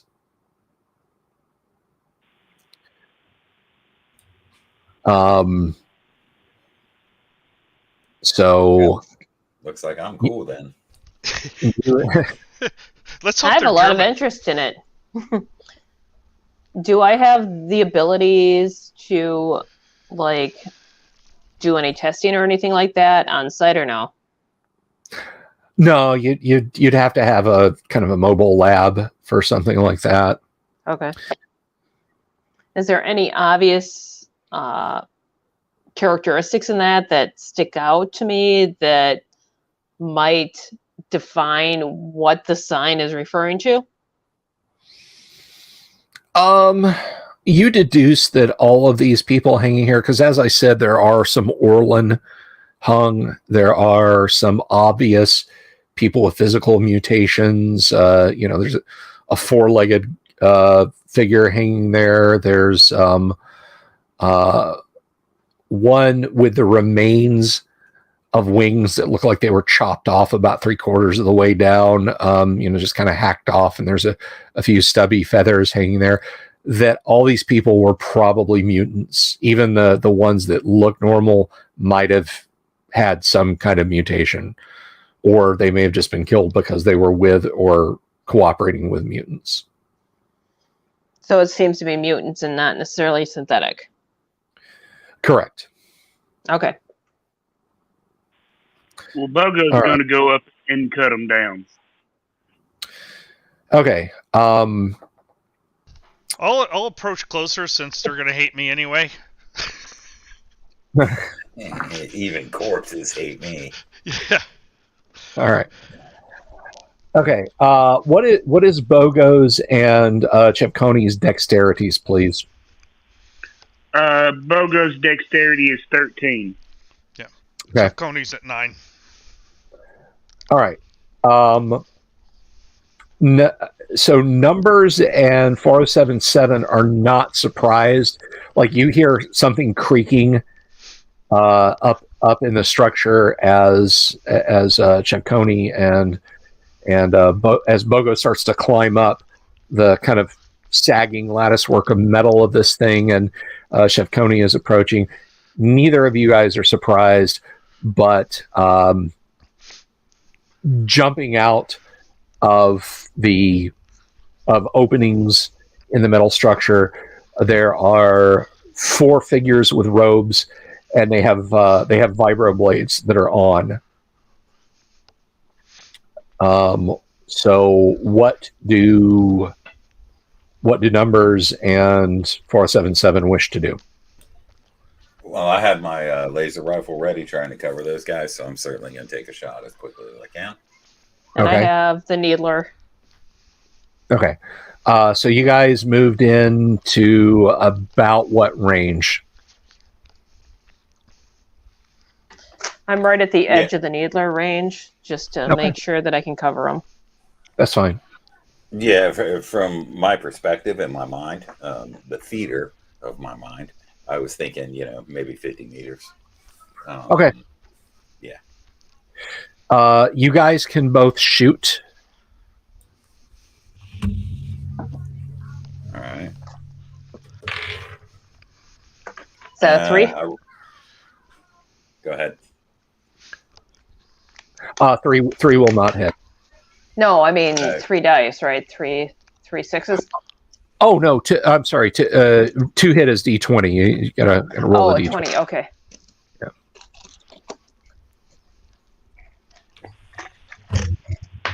Gotta find my 20 in here. Somebody was having travel flashbacks. I have to put my reading glasses on to read my die roll. 14. A 14, and what kind of dart are you firing? Poison or paralysis? Paralysis. Stunning. Okay.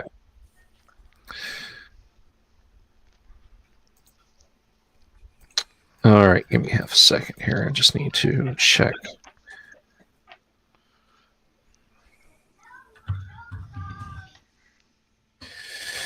All right.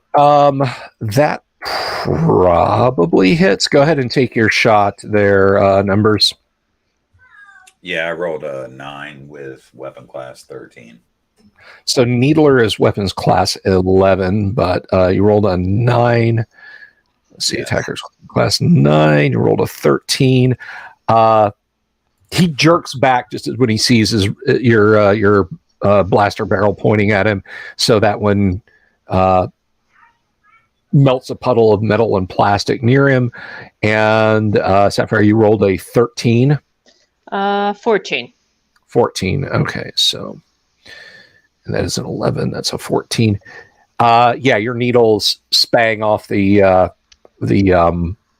hull. So down under the underside of this thing, which our 2 intrepid adventurers were closing, these guys jump out. And the one that's moving towards you, Chef Coney, is seems pretty angry. Color me not surprised at all. Yeah. What about the they plus 10 he receives to attack? They obviously have vibro weapons. So let's see. These are vibro blades. So those are class 5 weapons. What is Chef Coney's armor class? 5. He's got leather. 5. Okay, so he is so enraged he misses you. Ah! And what is Bogo's armor class? Bogo has his force field though, right? Correct, but his force field and his armor class both are the same armor class. It's 4. 4. Okay, so yeah, he's trying to stab your small form there on the ground and just completely misses. Like his blade sinks like 10 centimeters into the pavement, and he kind of has to twist it and pull it back out. You know, the molten ancient road topping just sort of melting and dripping off the blade. So that concludes their surprise on you. What is Chef Coney doing? I'm going to draw my blade, and I'm going to try to chop these guys into pieces. All right. And how about Bogo?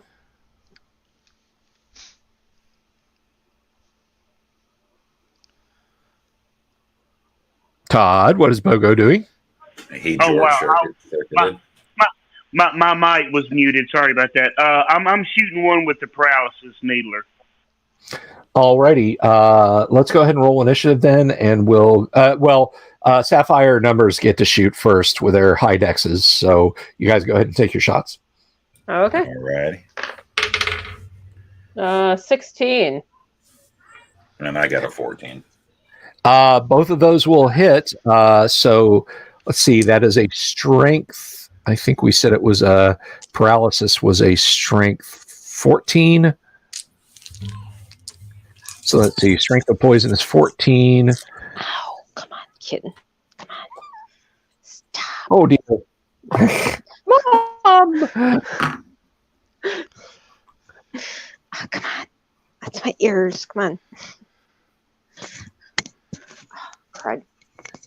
Okay, so 477, you fire a dart into one of them, and he's kind of ducking back out to start charging across open ground at you. He gets like a few steps, and this thing catches it in the throat, and it collapses on the ground. Cool. That is a hit from numbers, so go ahead and roll that. Yes, sir. And that's 8, 12, 18, 20, 26. Kittens are supposed to be cute, not in the middle of my game. Yeah, my wife's cat just, I don't know if you guys saw it on camera, just came by and spent a little bit with me. All right, so you zap one of them, and it burns a pretty good size hole. It sort of staggers a little bit and keeps coming at you. Its clothes slightly aflame there where you shot it, and where the clothes have been completely blasted away, you can see sort of a pale, untanned skin that has less burned and blistered. Well, it's still kind of burned and blistered, but it's not organic tissue. Right. Okay, so now let's roll initiative for those who need to roll initiative. And Kevin, for Chef Coney, please. All right. I got a 6. Oh, wow, you guys go first. Go ahead and roll it. All right. I'm going to attack with my Vibro Blade. Maybe I should roll a d20 instead of a d6. Probably. That would help. Didn't matter much. I got a 6, but I got a +2, so it's 8. Okay. So an 8 with you have a laser pistol, correct? No, this is the Vibro Blade I'm using, so it's weapon class. I think it's 5, right? It is. Yes. Vibroblade is weapon class 5. So yeah, this thing just kind of he obviously knows how to use a vibroblade, so he jumps back. Bogo, take your shot. I rolled a 15. 15. Let's see. Needler, I think we said, is weapon class 11. Right. Yes. And my paralysis is class 14, I think you said. All right, so that will hit, and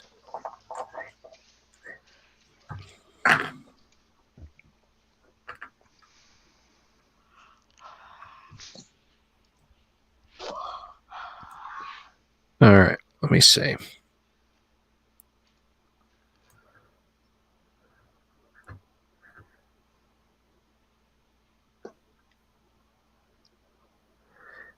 I'm sorry. What was this? What was the strength of poison you were using? The paralysis, and that's you said that was class 14, right? I believe it is. So yeah, this thing falls to the ground. All right. So that's 2 down. 2 left. However, so there's the one that was attacking Bogo is down. The one that's attacking Numbers is up. The one that's attacking Chevconi is up, and the one that's was attacking Sapphire's down. So okay, so this is against this one's against Chevconi. AC 5. All right. We'll see there. I think that might have gotten you. Okay. But we'll find out real quick here. So class 5, you are armor class 4, yes? Armor class 5. Armor class 5. All right. All right, so that will connect, and ye old vibroblade does what is it? It's 25 points of damage. Yeah. Yep. Ouch. Yeah. So he slashes you. Yeah, that hurts a lot. I have 15 left. 14 left. Sorry. Ooh. Roll for that new mutant. Okay, so let's see. And we have another X Factor coming in, by the way. So let's see. This one attacking Numbers. You are slashed for 25 points of damage. Ah! You pay for that. I am not a ham.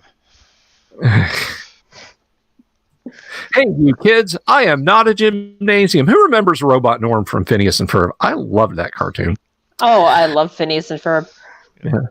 No, Robot Norm was, like I said, hands down my favorite. Okay, so there is a snap. It's not hypersonic. It's like just a pop. And Numbers, you are struck. And that stings quite a bit. So that is, do you know how much that is?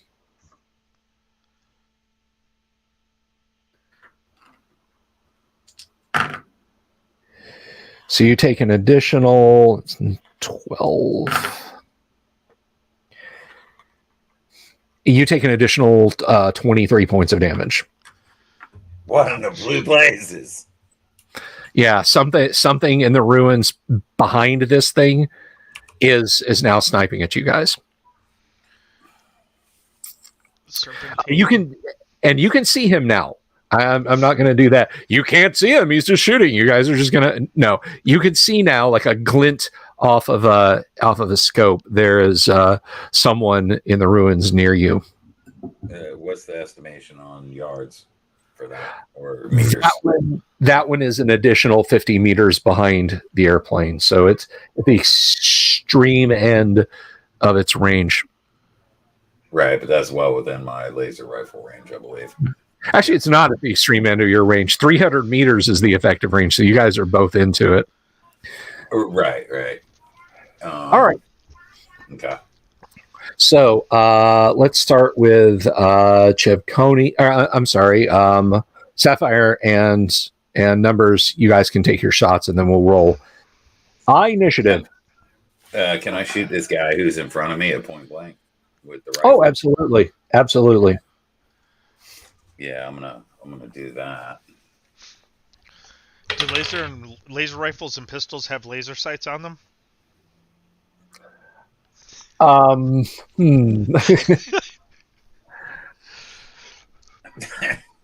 They have chalk lines. Run it out to your There you target. go. Yeah, perfect. Pop it. And okay. I'll be right I back. rolled a 19 on that guy in front of me. That will hit. That will absolutely hit. That damage was poor. 15. And how much did you do before? I forget. 26.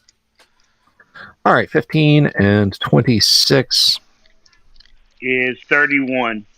41. Thank you. Don't screw me, Todd. 31. All right, so 15 is not 31. yeah, this thing's close enough now that you smell that burning synthetic flesh, and you can see that like the blood-like material of this thing is just kind of leaking down where you shot it, and it kind of regards its injuries and then looks at you and just says, "Your kind has to be eliminated. Stop struggling." Man. Okay. Sapphire, take a shot.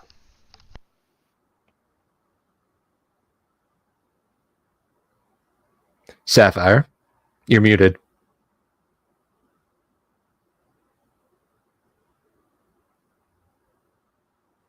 Hello? Can anyone hear me? I can definitely hear hear you. Okay.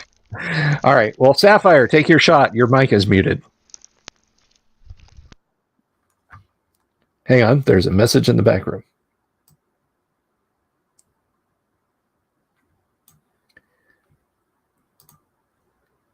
All right. Well, we'll wait for her to come back around. Sorry, my oldest called, and of course, Completely. teens. While passing the apocalypse, go ahead and. So the one that basically these synthetic things basically will not go down until they're completely down is basically what it sounded like, right? Well, I mean, you shot one with a tranq dart and it went down. Okay. I will go after the sniper. Okay. He's about 100 meters away, so that's going to be a penalty to hit. Yeah. But it might be enough to be distracting even if I don't hit. So that's what I'm going for. Oh, draw an aggro. Sweet. 18. 18. Well, even at a penalty, that's a 16. So his, let me see.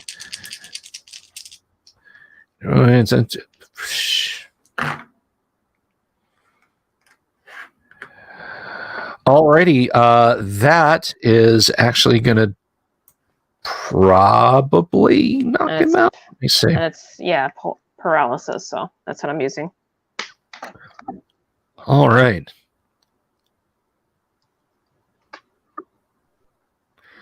Got this guy tying a tourniquet around his arm. Lady, please, right here in the arm, please. All right, let's see. So that was an 18 you rolled, yeah? So even if we knock that down, to a 16 with, let's see. Yeah, you got him dead to rights. So go ahead and that's a 14. Correct. Yeah, no additional fire coming from the distance. Brilliant. So he's down. There's still two up. What is Bogo and Shipconi going to do? Because there's still a couple up. If he's still up, I'm going to use my gas generation. Okay. Mutation. I don't know what the rating is though, Bill. It's poison, but it doesn't state what level it is in the book. All right. So.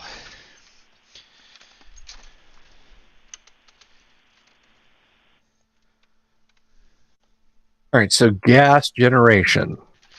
Yep. Gas generation gives the mutant a gas or musk gland range 10 meters.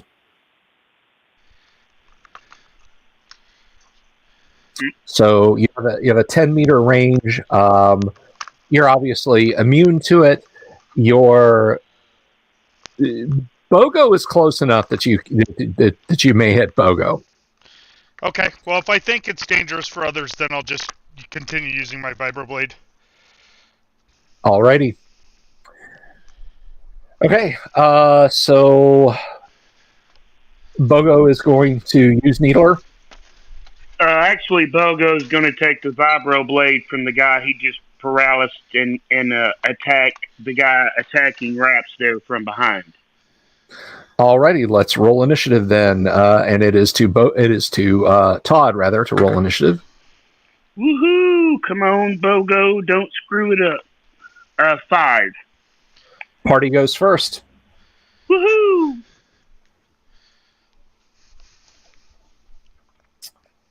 Do that thing. Okay, well, I'll come at him from behind with the vibroblade. 13. A 13. He is armor class 4. And the vibroblade, I think, is a weapons class 5. It is a weapon class 5. That is correct. That might get him. Let's see. Just zip up a little bit. Somebody went back to like one of our first ever Let's Plays on YouTube and was like, this is horrible. The Game Master is terrible. I've never been so bored. I would have shown this guy something when I played Gamma World back in the day. I'm like, okay. A year ago, thanks you for your input, sir. Yeah, and STFU while you're at it. Well, he had to watch the video to see that, and he had to comment on the video to say it. So, on behalf of myself and Kyle, I thank you very much for the view. All right, so that's going to hit. Woohoo! That's 25 points of damage, baby. That's 25 points in it. So you slash him, and yeah, this is obviously a synth of some kind. You get covered with goo. No, they've got kind of a sort of a light pinkish hemoglobin like fluid in their bodies. So no backstab bonus, TJ. That's you want the next shop down. That's AD&D. This is Gamma World. Things are deadly enough already. Okay, go ahead and make your attack, Shepconi. Or did you already? Kevin?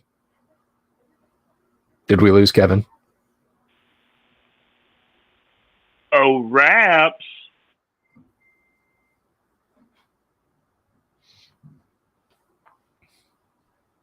Jeff Coney.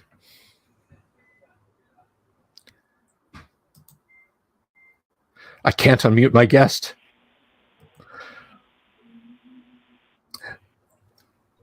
That's interesting. There you go. Kevin? All right. Well, I'll go ahead and I'll go ahead and vibroblade on his behalf. Hopefully, he'll dip back in. Class 5.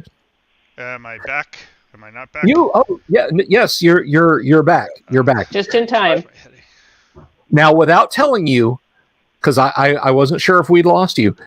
Do you want the attack roll I just rolled to stand, or do you want to roll it yourself?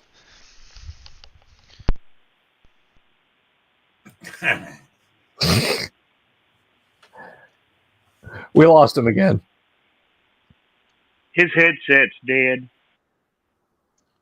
Should we make a executive decision for him? I have rolled, and he actually did hit. So that's 25 points to that one. That was he attacking the one that was attacking Rab, or was that Bogo attacking the one that was attacking Rab? Probably the one that was attacking him. Yeah, but Bogo was attacking the same guy that Raps was attacking. Okay, then Bogo, that one falls down. It falls over. It lets out a cry and slumps to the ground. And I should put 4077. These are absolutely synths. These are not people. These are not mutants. They are synths. So we're down to one then?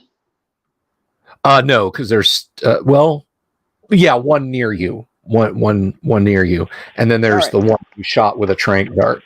So, but I mean, still standing. Yes. So there's one that's still a threat. I mean, we've incapacitated and or killed, but there's one that's still active. So if it's my turn, I will fire at that one. Okay. Okay. Oh, let's see. Another 18. That will hit. Obviously, paralysis. Good Lord. Yes. Okay. So that one staggers back and shuts and falls down. And for my part of this, I guess I'd fall back into initiative or whatever. Or I guess this is my go first phase, right? So yeah, I'm gonna hoof it to the sniper location. Okay. Slumped over a laser rifle on a bipod, there is one of these pale-skinned individuals. You can see very clearly there's a needle or dart in its arm. We're out of combat now, I should point out. All right. Bogo is going to use his vibro blade to lop off the head of the one that he paralyzed. Okay. Done. Just to make this sniper, can I just coup de grace? I mean, can I just put the barrel of the laser rifle right to the head? And... Yeah. Just however you want to dispose it. But if you do take a shot, mark off your ammo. Yeah, absolutely. I'm going to examine these things. Yeah, I'm gonna shoot that thing point blank in the head, and then collect the laser rifle and the needler, and make my way back out of the building. Is my plan. Okay. I mean, obviously, we can pick up the weapons they have, but I'm going to examine these things. I want to learn a little bit about these things. Definitely looting the bodies. Okay. They are obviously synths.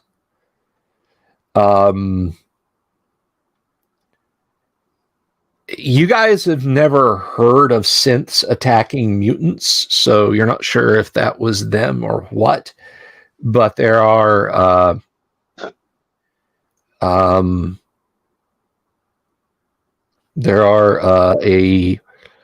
just 5 dead synths, 4 of them with vibroblades, 1 of them with a laser rifle.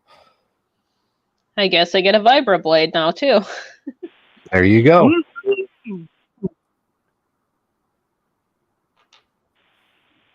Bogo's turning into a little Rambo. All right, so spread out in the direction where they came from and where the one that was sniping you was lying at. Some of the buildings are in better condition. And there's one that kind of looks like it's reinforced, like there's sandbags and maybe some barbed wire on top of the building. All right. So first, if you don't mind, on this laser rifle, is there like extra hydrogen cells that the synth kept that could be recharged in the future, or did he just roll with one or whatever? There is just the one. Okay. And same thing on the vibroblades. There's a vibroblade, and a hydrogen cell, and that's it, right? Correct. Right. And there were 4 of those. Yes. Yeah. 4 blades. Right. So I'd like to take one of those. And then I mean, there's there's a laser 4 rifle of up us, for grabs. so there's 4 vibroblades, so we would each get one of those. So Yeah, but a couple of people already have them, right? So yeah, there'll be a couple of extras. I don't know if anybody Well- wants to notate that. I can. They can- However. They can fight for it. Bogo got his off of the guy that he paralyzed. Oh, you didn't have one before that? No, remember I gave it to you so we could trade Yes. for. Yes. Right. And Chef Coney already had one, right? That's correct. Yeah. Right. Right. so he can So we've two-hand got it an then. extra. Well, I suppose he could do that. And Well, we that can use the leaves a cells laser regardless, right? rifle. Yeah, and there's a laser rifle up for grabs, with just one hydrogen cell. If anybody wants that, because I've already got one, and it's a badass weapon. Bogo is going to take a strip of their robe and fashion it into a rainbow style headband for him to Oh, wear. nice. I'm going to go up and check out the bodies that we originally were heading for. Just to try to find out with these mutants how they died or whatever. So Yeah, it looks like they died from hanging. They have nooses fashioned around their necks, and the nooses are tied through bits of exposed structure of this flyer that is kind of lying / sitting across some building ruins. So did they seem to be tortured or anything before that? Do they have any other wounds that are obvious to my medical eye? At this point, I mean, you'd need kind of a forensics lab to go over them to tell, because, something is They're probably... like rope burns on their wrists or that kind of thing? No, but their hands are tied behind their backs. Oh, okay.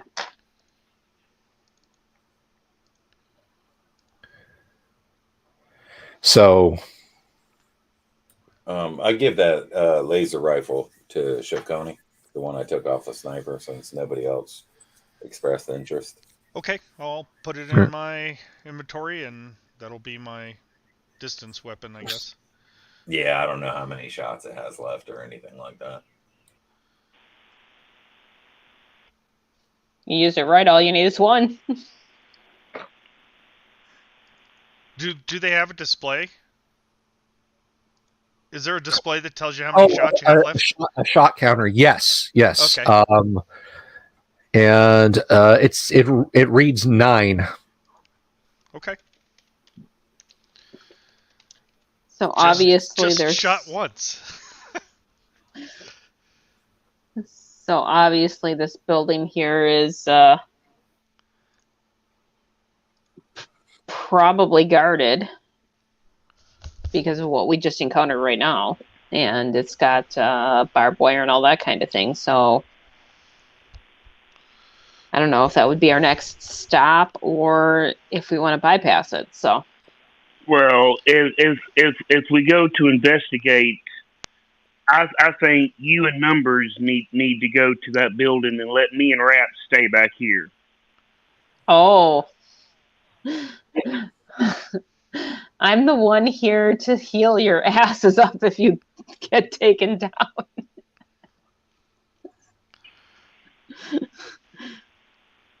Well, I'm thinking since the tower's got barbed wire on the top, or the building has barbed wire on the top, they might be keeping humans, like pure strain humans, prisoner there or something like that, and then killing mutants. They might. I'm thinking these synths are trying to maybe like rebuild the human race. Well, I'm neither, so it's not like they're going to welcome me. Yeah, but you're one of them though, and you're a medical droid. How am I one of them? Well, you both have positronic brains. So in our group, am I the closest thing to being human? No, Numbers Rab is a pure strain human. You're a synth. So I think we have somebody that would probably fit in a little bit better. Well, I mean, I'm willing to go. They're going to hate me, and probably you because you're with me, but that's okay. I don't care. Everybody hates me anyway, and I hate them even if they don't. So you Well- want to go together then? Okay, but just letting you know, if there's any trouble, Bogo is giving somebody a wet willy. Well, we know that everybody and thing and creature, and even probably the planet itself, hates Bogo.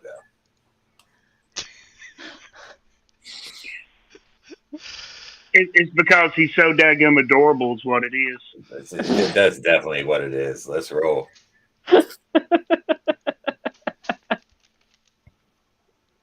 All right. It's good to have an ego. So should we do this? Yeah, I don't want to skip it. There might be good stuff in there. Okay.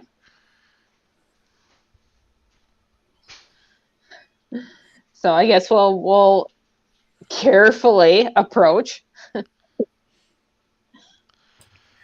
Yeah, I'll take one of the flanks, say the left side, and have my laser rifle ready. Before I move forward, I assume that I'll go ahead, not assume, I just will go ahead and take out the partially spent hydrogen cell and put a fresh one in. already. Keep track of that, which is a pain. Do we have any healing? Anything? I do Oh, not I've- on my character. We actually have a synth that can heal you, man. Oh, really? Well, I've got medikits and everything, and I obviously have medical skill, so Well, if Well, yeah. yeah, if it's timely or if you have an opportunity, I'm in pretty unhappy shape. I Well, believe Doomsword we don't also have to is. approach. I can heal them. Okay. Let's that'd be stop great. and heal them up Yeah. before we Chef go. Tony. Listen, don't apologize. Oh, wait. to the boss. Let can- me you can- heal yeah. you before we take more damage. Yeah. I'm probably one hit from, pushing daisies up, which I don't know. Maybe that'll make people happy compared to my existence. I call him over behind the structure. Get over here. Let's heal you up. Okay. I'll head over there. Bogo goes over and gives Rap a hug on his leg. Here we They're go. not It's time for me dogs, to take okay? the lead. So, physiologically, what does Chef Coney look like? Does he look like a pure strain human? He you can't tell except he's an albino, right? So he walks around with the burlap covering all his body to keep him Okay. from getting burned. Because that's also So you're like the X-Men there. yeah, well, yeah, except not as useful. But yeah, In the Logan X-Men, okay? yeah. Now I do have dual brains. I don't. Where is it? Right at this point, with the way this character plays, it's probably lower than where his head is. Yeah. But yeah. So yeah, I mean, he probably could pass, except he's definitely not going to take the clothing off. At least not Okay. outside. Well, if there's a poll and they're throwing money, a Bogo's going to make you do it. All right. So we're gonna say that there is a chance that the medikit won't be able to sort its way around. Numbers, you got no problem. Right. Okay. Gotcha. There's a chance. So let's see. Oops, that's the wrong. If I have any bonuses on skill, use those babies. All right, so I got a 32. And like I said, there's a chance, but generally you're human looking, you bleed red and all that sort of thing. Right. So attaching the medikit, it's able to heal you up as well. Okay, well that's good to know. Find out now instead of later. Yeah. And what do we get back? It fully heals you. Oh, okay, sweet. That's beautiful. Yeah.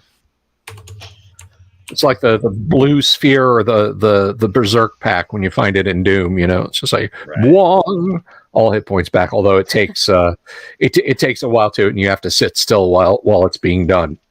Like does it kill anything that's hanging on your leg? I suppose if you unlatch it from yourself and drop it from a great height, it might, but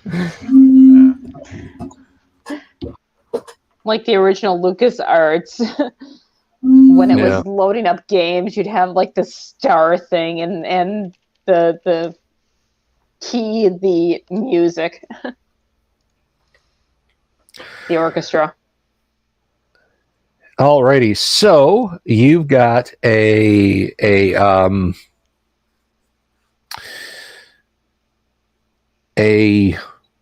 building you can explore now after waiting for a turn when nothing comes looking for you guys. It's maybe another 30, 40 meters back from where you were ambushed. So are the med kits rechargeable or no? They're run by a chemical energy cell, but it'll effectively function as long as there are supplies inside. And you've used 2 of 4 charges. Okay.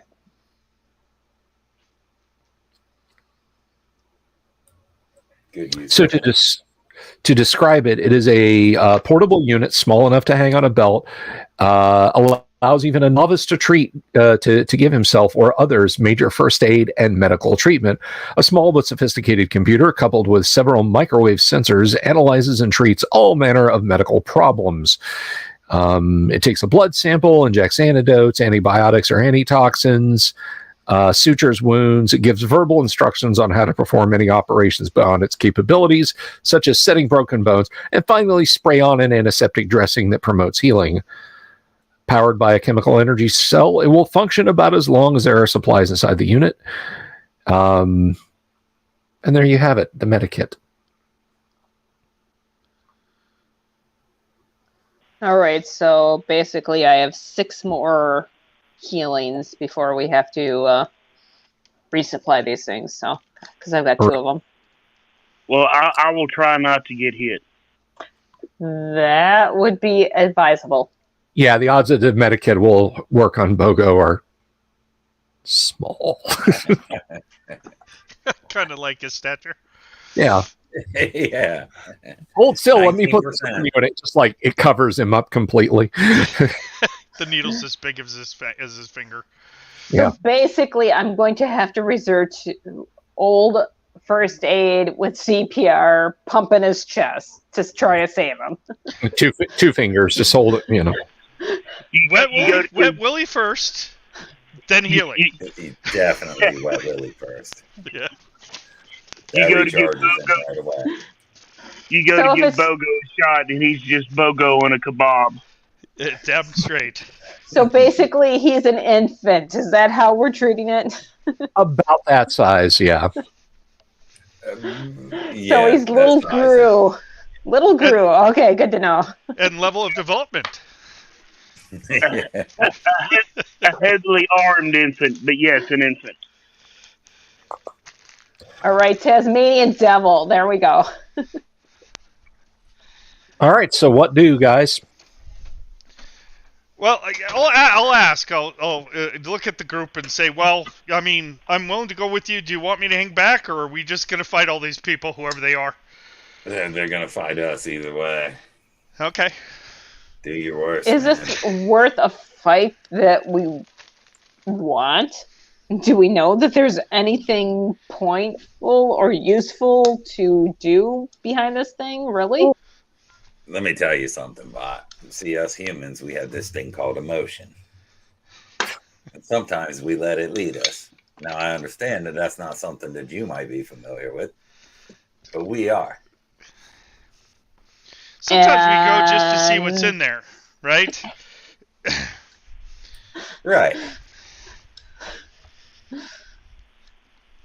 Bogo just yells, "Follow me!" and starts stealthing up toward the building.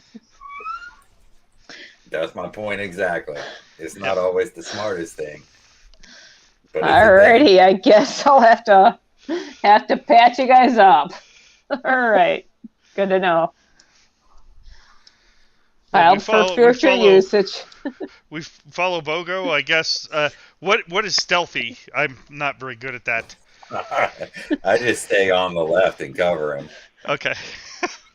Bogo, Yes, Bogo, I'm humans playing. Bogo is Captain Kirk rolling and making a strange sound that says "bum bum bum bum bum bum." Okay. You really want the Impossible Mission soundtrack? It's the I only would one that think the survived the James apocalypse. Bond or something where you have some kind of. We'll follow him in, or wherever he's going anyway. All right, I'll follow up the back end because that's what I am. I'm the sweep. Okay.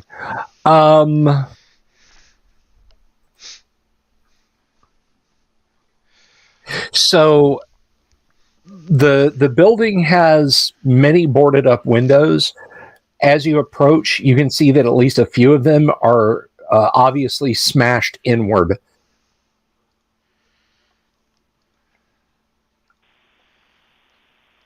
Okay. Possibly was a place of the last.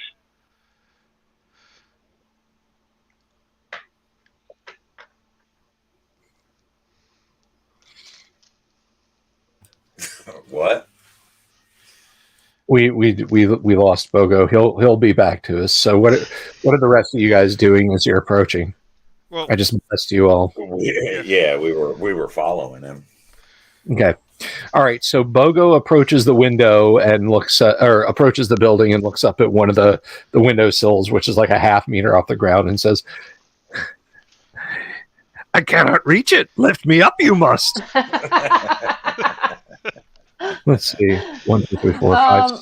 Kind of out of character, not completely though. Besides the weapons and that from the mutants that we took care of, was there any other things that we picked off of them? No, it did. They were literally wearing boots, robes, and had these guns, and they weren't mutants; they were synths. Oh, sorry, synths. Yeah. Okay, I didn't know if they had anything else. Okay, good to know. Okay, with that kind of voice, I'm expecting him to levitate. Okay. I guess I'll grab. Climb up you, I will. And I'll grab him at arm's length, making sure to keep him away from my ears. He's on your pant leg now. Well, yeah, but I'm going to grab him off my pant leg and hold him like he's got a dirty diaper away from me. Don't dwarf toss him! And I'll let him look through the window. A mess in there it is. Much damage has occurred. The guy falls off and now he wears diapers. This is awesome. Let's humiliate him some more. I'll put him on the windowsill. Toss him in. Toss him. I'll put him in the windowsill, and I'm going to look in from the side. Right. Okay. Giving your eyes a moment to adjust, looking in. Yeah, it's kind of a wreck. There are burn marks and what you presume are holes made by laser weapon fire. Dotting the chamber, a couple of spots of what appear to be dried blood on the floor, This building has at least one more floor to it. You can see a staircase in the back. So it's open? The floor's open, or are there doors? Are there intact walls, or It all appears to be open. There is a room with like a half wall in one corner. yeah, that's where IT is. Stay away from there. Okay. I didn't say it was a meter and a half by meter and a half unair conditioned closet with 8 people. Yeah. Okay, so I guess how high, so the window's like 3 foot above the ground? Oh no! It's a foot and a half. Okay, I just want to see how I could get in there. If the window's broken, is there any glass or anything that I need to worry about? No. Okay, well, I'll just step in through it. Okay. I'll follow him. You step through and you have to lift up Bogo. No. Bogo could jump down. He's fine. Return to Bogo George has. Added you back to the stream I have. Change your diaper, man. They decided you were a smelly baby while you were gone. I'm sorry. I tried to stop them. A little bit. Well, not really. Not at all. You're standing on the windowsill, and I'm in. Myself and Doomsword is in the room. Yes. You've noticed the sudden inability. Numbers. Yeah. I have an audience request. Brodo says, now do Sylvester Stallone as a Sith Lord. You bully, find your lack of faith disturbing. I want to date your sister. Is that all right with you? Don't forget Adrian. You're the Adrian.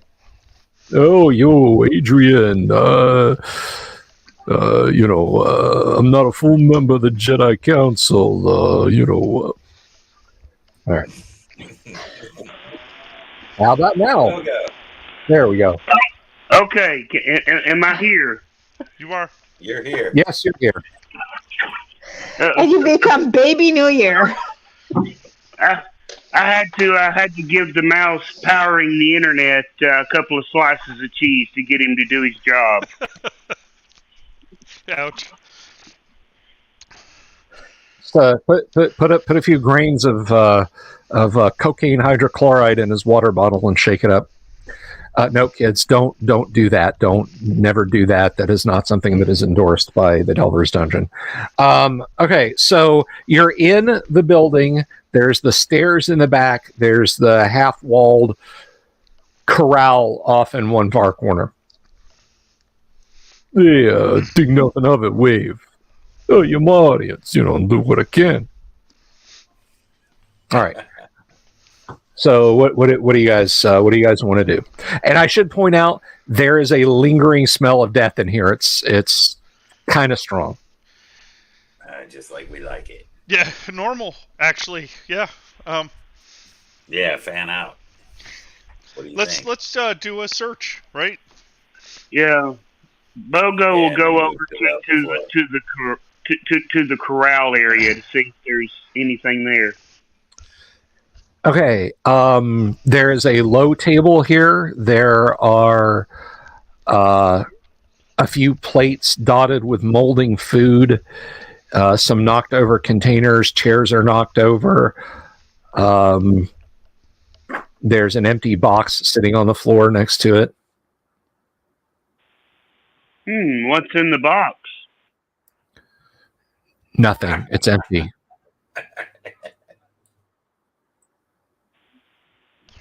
I fully expected him to get into it and say, "Now what's in the box?"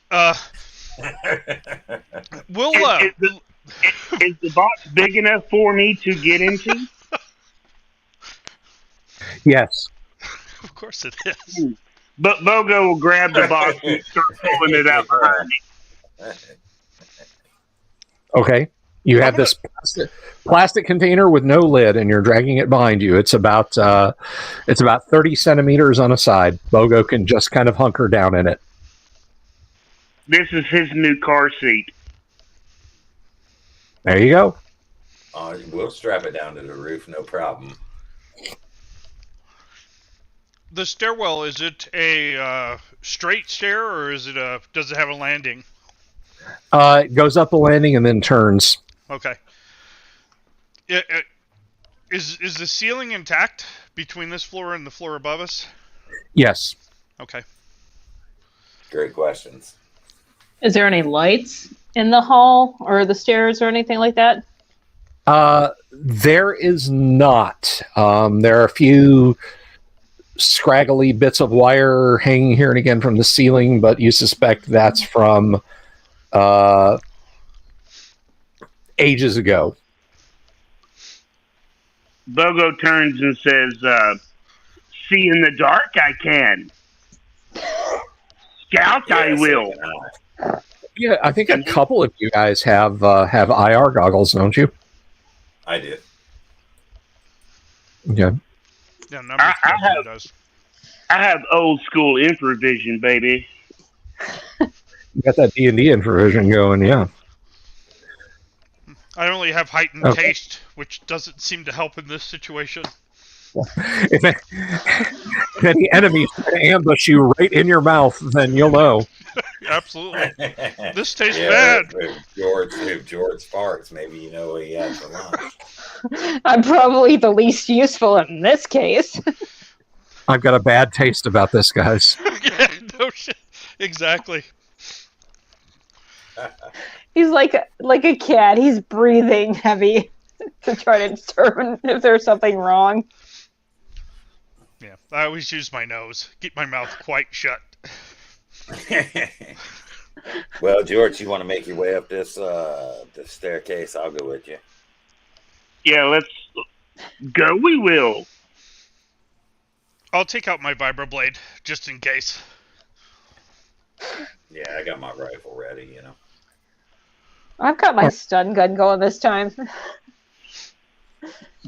Bogo has his needler with paralysis clips in, so he's ready.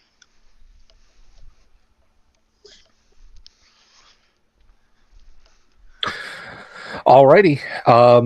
You go up the stairs. There are burn marks and holes in the wall on the landing, and more dried blood there. All right, I suppose we'll continue. I'll make sure to check behind us as we go, just in case somebody else jumps in the window. I'm going to watch behind us to make sure nobody sneaks up on us. Okay, that smell of death just kind of gets stronger when you go up. All right, I'll put my left hand over my face as I continue. Okay. Bogo will try to discreetly sniff himself to see if he's the cause of the odor. No, Bogo is not the odor. Okay, and that's TJ says he's used to AD&D. You don't go poking around something without a 10-foot pole. That is definitely something you guys can do here too. Don't feel like, well, we're in the future, so we don't use 10-foot poles. We totally have 11-foot poles. No, they're 3.3 meter poles. Ooh, we're going with the Europeans, huh? Yeah, Bogo's is in centimeters. Yeah, Okay. I don't use communist measurements. I don't know. The So metric there system. very briefly, when you get to the top, there's a narrow hallway that goes back towards the front of the building, and there are a few open doors on either side of that hallway. Bogo will take the door on the right. Yeah, I'll follow up behind him. You know. All right. There's a couple of rusting metal cubicle structures about 3 meters high and maybe a third of a meter wide. They look like they have drawers in them. Next to that is an overturned metal table of some kind, and the rotted remains of a chair behind it. You don't immediately see anything of note. That's right, Raven. Communist measurement system. Remember, there's two kinds of countries on this earth: those who use the metric system and those who put people on the moon. Bungo will start rifling through the drawers to see if there's anything of interest in there. Okay. Let us see.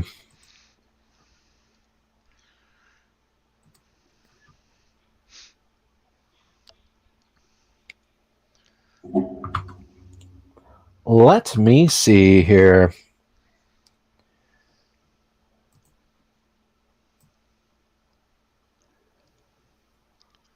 You find a grab sled and a bubble car. Wait, what? Jim, you should swap these tables out a little bit better, buddy. This is the TARDIS. I don't want to second guess you, but all right. So let's see.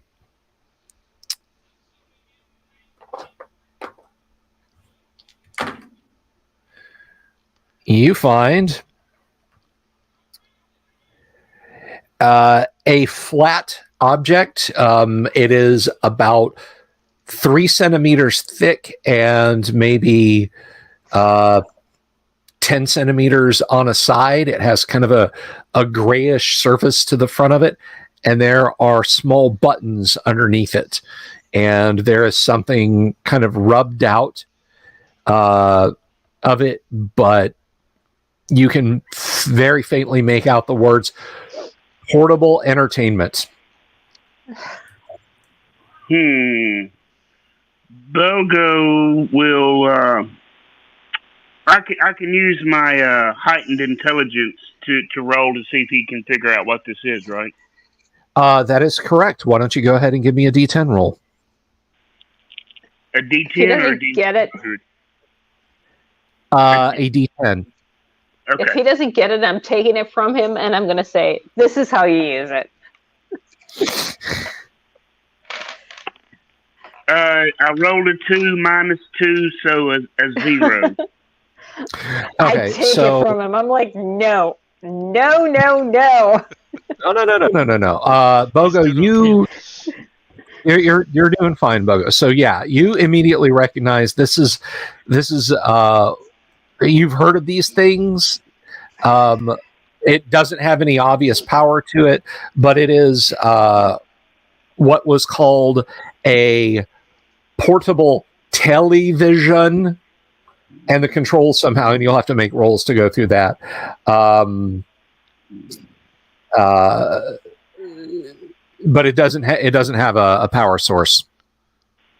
It doesn't have batteries.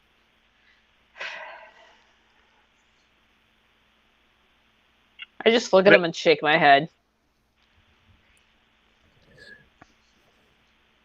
Bogo just tries to very slyly, slip it under his arm. Well, I mean, it's very slyly about like me picking up one of my 27-inch monitors over there and slipping it under my arm. But yeah, you tuck it under your arm. Congratulations. Okay. Exactly. He's not even a regular size. There's not going to be a way he's going to slyly take a monitor under his arm. I'm going to pretend I don't see it. Okay. And just continue. Yeah, I ignore him at any opportunity I get. I know him. All right. I just face palm and walk away. Bogo thinks he's pulled off the greatest heist in the world. Grand Theft TV. Are there any other... Is this floor the same size as the other floor, or are there doors?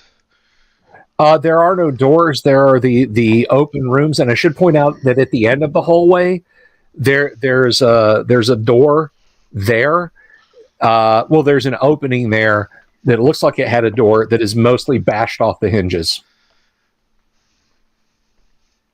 Does it seem like it's the smell's getting worse as we Yes. go towards that area? Okay. Yes, it does. Okay. Shall we check out the door on the left now? Sure thing. Sounds good to me. All right. I'm following. Similar piles of junk. There is a large wooden chest in the room. There are a few broken implements, lengths of wire, that sort of thing lying in front of it. Looks like somebody was trying to open this. So,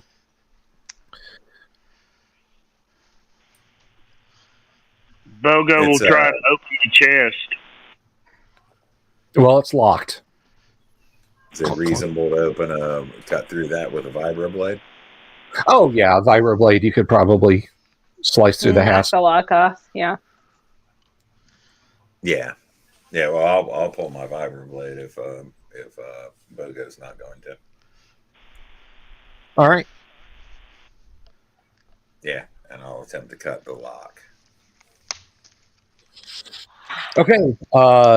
It slices through it, and you think you can open it now. Oh, It's a yeah, Julian sure. knife.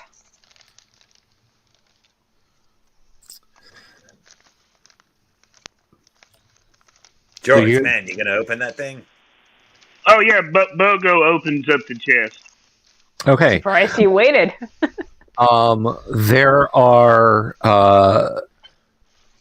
There are clothes in here. They look like they're designed for a pure strain human female.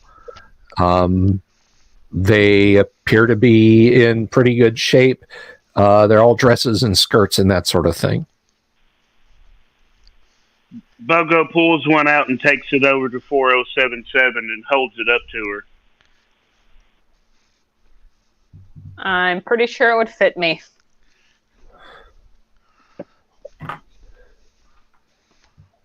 Is there anything usable that I can use out of that? I mean, there's skirts and dresses, so odds Yeah. are they will. It's Yeah, not like I mean, there's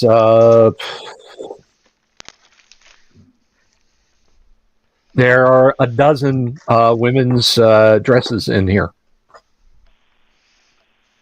Are there no infant clothes like little onesies or jumpers or anything? No, no.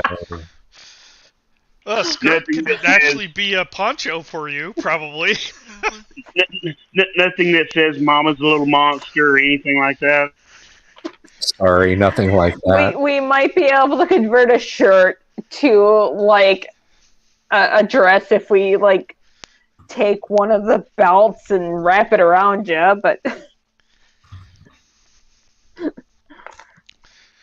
I don't think it's a adequate disguise, however. Not fooling anyone. so I'll go through the outfits and that and decide on a couple of ones that might be usable and that for my purposes, as well as a fancier one in case we get to In case there's a prom? well, Yeah. I'm not saying a homecoming dance or anything like that, but I mean something that might be a little more formal than that, a meet and greet kind of thing. Oh, Yeah, I'm raining in blood. That's all I know. I mean, she's So- she's an android, so she has a prom all the time. It's in her head. It's an e-prom? E-prom, Yeah. E-prom, E-prom. Yeah. Okay. She needs to avoid the light Very just like I funny. do. So Is there I'll anything mark else? down alternate clothing options. Does that work for you? That's fine with me. Okay. They're all tasteful, no demi cup or peekaboo or anything like that. I wasn't even going into the lingerie, okay? Bogo would have taken that anyway. Probably. Absolutely. So, I guess I mean, we'll kind of listen as we're looking through this stuff. Do we hear anything from down the hall at all? The faint buzz of flies. Ew. Yeah, I know what that's like. Just like home. I miss my culvert. Yeah. Is there anything else in this room we could check? No. Shall we continue down the hallway and just start clearing room to room then? All right, so there's two more rooms on either side of the hall. They're all kind of filled with refuse. Are they taped with styrofoam peanuts? No, they're bubble wrap instead. Okay. Yeah. Standard IT fare. Okay. No, it's been way too long. Oh, somebody stepped on all of them. Damn it! One of them has a cylindrical object that it has a dial face with numbers going up to 12. The glass covering the face is broken, and it is covered with dents, and it is rusted.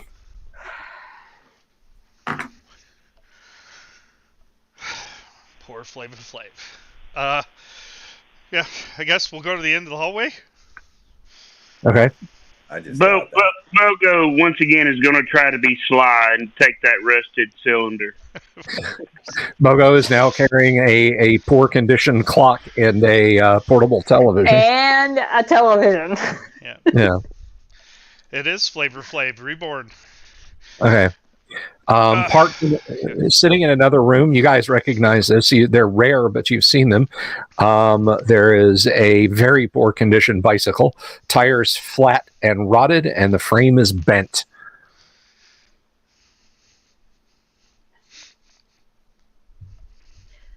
How many wheels does it have? 2. Okay. You never know. It could be a unicycle. It could be a tricycle. Fair enough. But it is a bicycle. Okay.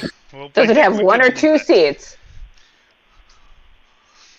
Bogo turns the numbers and points to the bike and says, "Use this base can." I tell you what, do whatever you want with that. Maybe you should take that thing under your arm and strap it to the front of it. And take all this other crap that you found and do whatever you want with it. Just stay off my leg.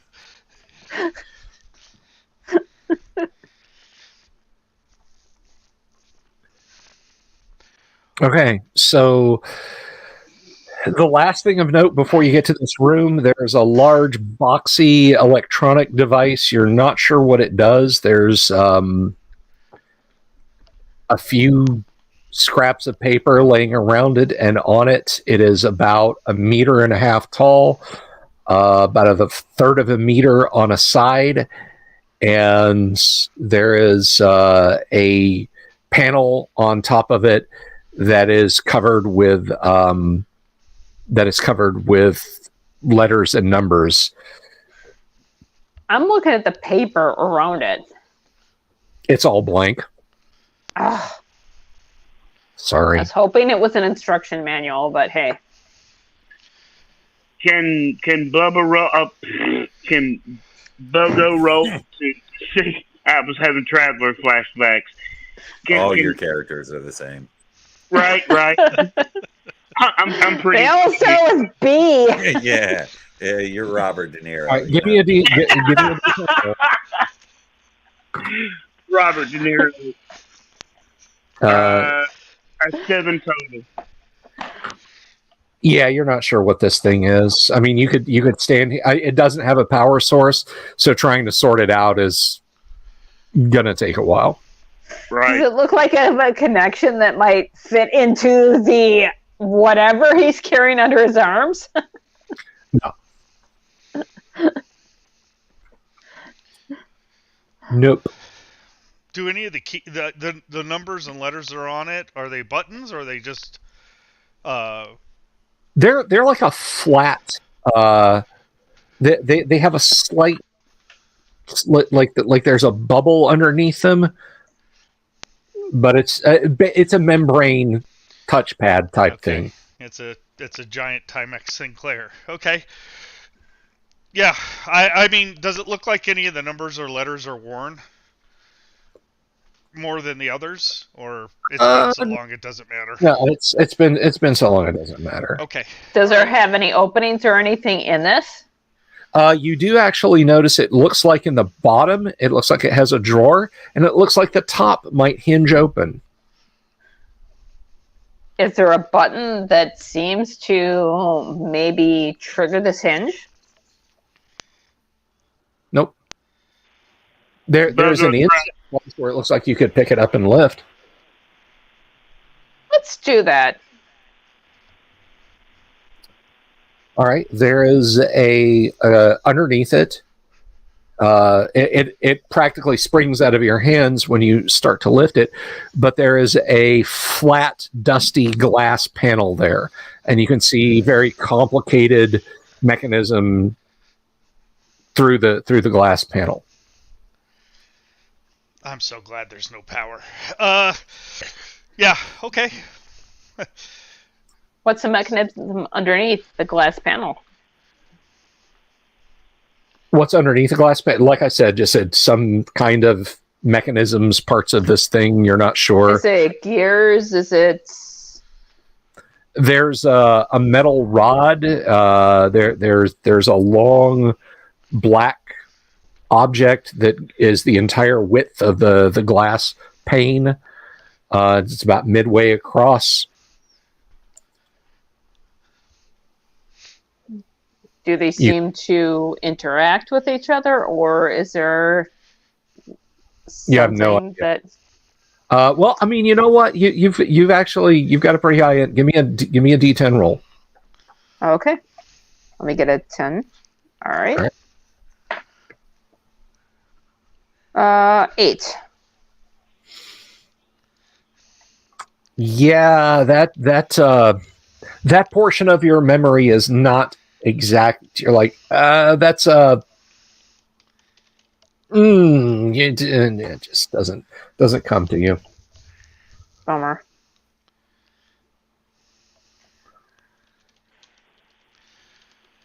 Does it look like it has any parts that would be valuable to try to salvage?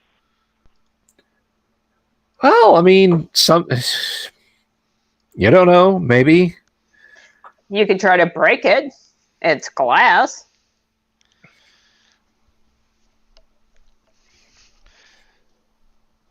I'd like to find out what's lingering at the end of the hall, if we could, before we go too far.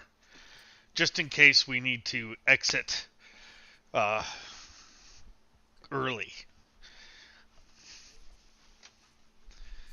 Right? I mean, something's down there. It probably is dead, but... Yeah. All by the likely. smell, the sounds of the flies. Yeah, I would think so, but But it might be just something you never know. that smells bad. Well, let's proceed. We'll come back to this if there's some Okay. reason. We'll remember that's where that's at, I guess. The glass top box with the gears. It's the BOGO smasher. We just shove him in there and slam the top down repeatedly.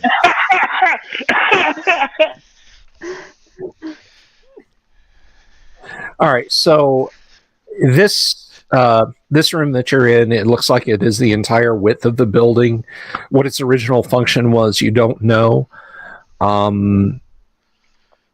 At some point in the recent past, it looks like it was converted into almost a classroom. But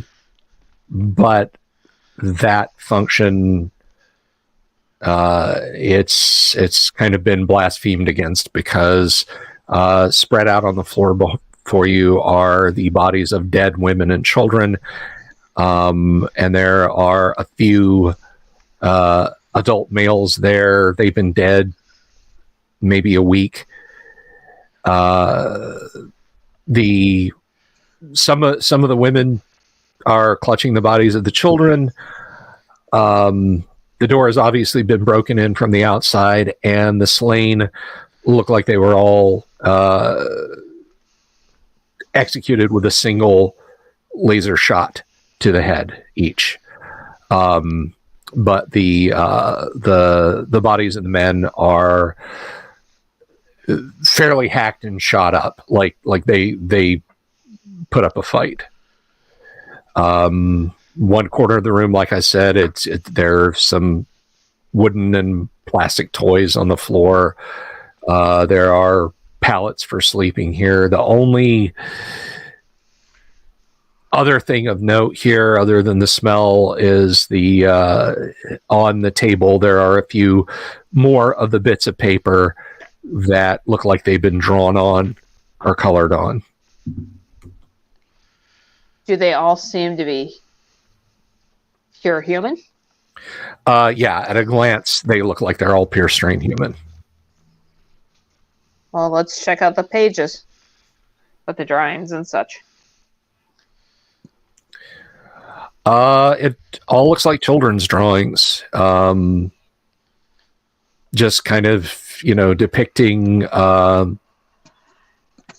just various things like me, mom, dad, that sort of thing. It's kind of disturbing, because some of the drawings are apparently depictions of what you saw when you approached this place, and little stick figure images of people in the process of being hung. Like there's a little ladder and a stick figure with a big smiley face next to one of the folk that's hanging from what is obviously out there. So, out of character, what are the percentages of the different races, mutant versus synthetic versus pure strain? Because obviously there's unrest between the groups. Oh, you mean like globally, insofar as your character knows? Yes. Pure strain humans are on the rare-ish side. Almost everybody's got some kind of mutation, even if it's just a mild one, like, they can breathe underwater or something like that. Synths are a little bit on the rare, since most of them were created prior to the war.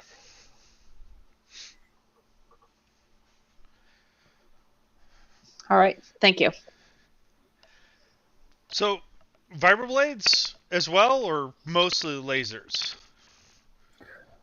Do they match what we saw when we fought on the way in? Yes. The men, it's a combination. The women and children, it looks like all laser shots, just a single. Okay. So we have, this appears, if it's similar to what we saw downstairs, we might have something to do with the anti-organic kind of group. Right? Because they didn't like us either. Now, yeah. I don't know, maybe they thought we were pure strain humans. I guess that's possible. Yeah, especially after looking at me. They didn't like the mutants, so anything biological apparently is on their hit list. Maybe was. So. We took care of that. Yeah.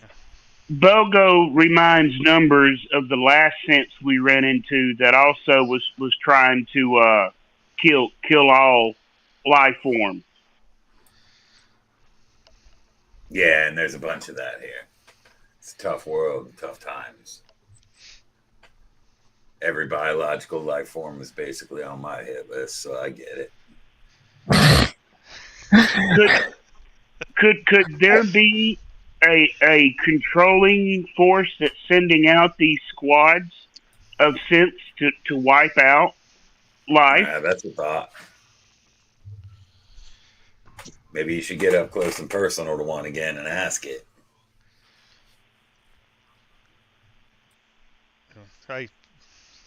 I've seen something like this before, but not with these kind of. I mean, they're helpless people here. Yeah, it's pretty despicable. They're synthetic. They don't have empathy. They don't have emotions. Yeah. Well, that may be true. But would you do this? It seems like this would be something that I mean, you wouldn't go out of your way to do, right? I wouldn't, but I'm not synthetic. I can understand it. They're programming.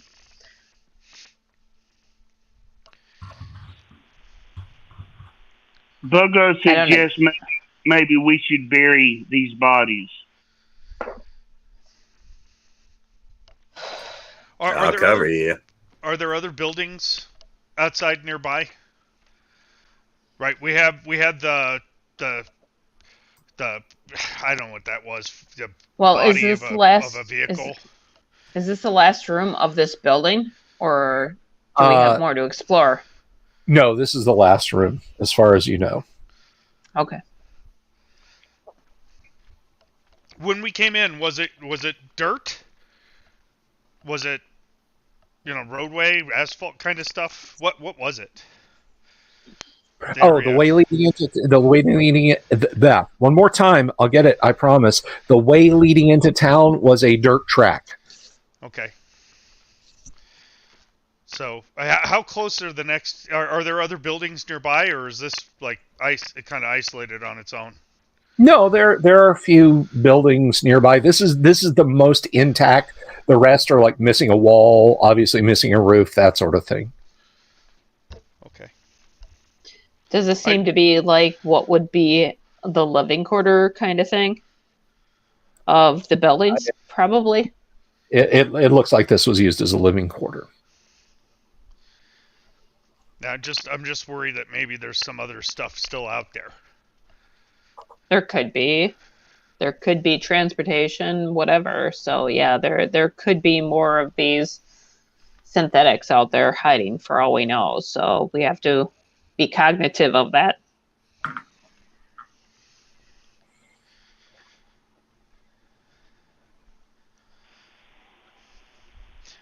Are there windows that we can look out at the other buildings through up here? They are boarded up, but you can look through the slits. The slits are a few centimeters. Okay, just kind of look outside and see at those other buildings, see if we see any movement.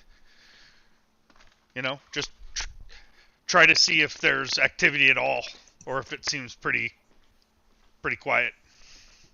No, you don't see anything like that.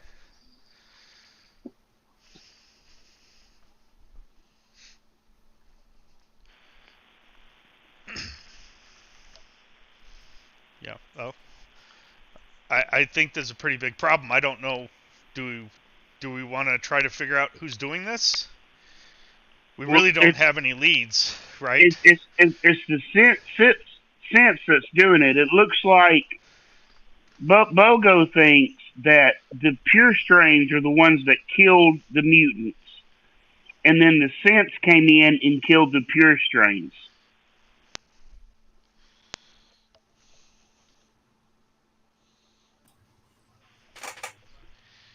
Yeah, maybe. That's some bad blood. Because the little kids had drawings of them hanging the mutants. Right, they seen it. Right. I mean, that's logical. Or what are we going to do about it? Well, we need to dispose of the bodies. Well, I mean, they're kind of disposed of right now. Well, yeah, but I mean, do we want to burn them, lay them to rest, put them on the roof, give them a sky funeral? Why? That's some spirituality that's beyond me, my friend. Well, I mean, at this point, the cycle of life is going. There's flies taking care of these bodies. So, in Or we In a we couple could of leave- months, it's just going to be bones. So, I mean, the natural cycle, let it go. Yeah, I wouldn't mind just burning it personally. Yeah, where- but you where they're burn at. it and there's smoke and may attract something. So, Well, the smell of rotting meat may also attract something. That's what I'm thinking.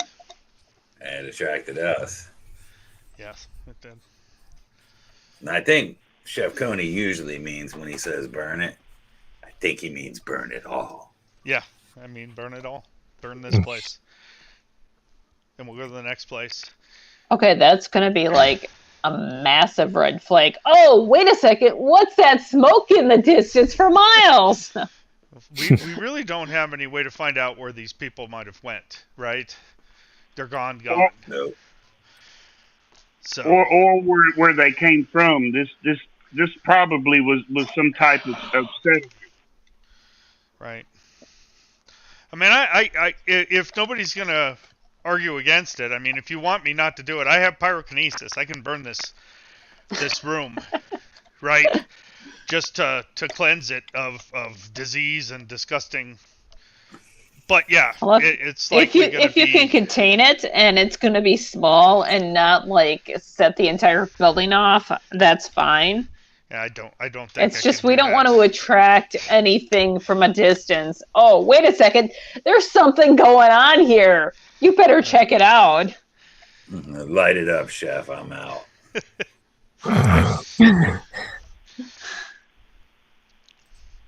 Entirely up to you guys. Bogo votes to burn it, and he turns and walks out. With his TV and his tube. Well, he puts the TV and the tube in his little plastic box and is just pulling it behind him. Oh, there's a plastic box now, too. Yeah. Well, they found A plastic red wagon. Without wheels.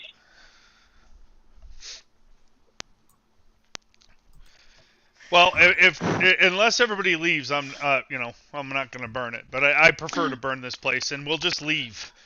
I'll leave. We'll find somewhere else, right? I'll leave. So yeah, and then we'll just. I guess the plan's not to hang out, right? There's Well, nothing there's here a couple anyway. more. There's a couple more buildings to check out around the area, isn't there? Maybe we'll take a quick jaunt over and take a look. But Well, I'll try to burn the bodies that I can see okay. well, if I can. But- So Bogo also suggests maybe we look to see if they had fields of crops, because they had to be sustaining themselves somehow. Like, how are they eating? agreed. I didn't see anything in there that would help. Well, there are in the far corner of this room. There are a few boxes that you haven't opened. Oh, well, let's open them big boys. Okay, briefly, Oh, bait boys. it is what you suspected it would be. There's supplies there. There's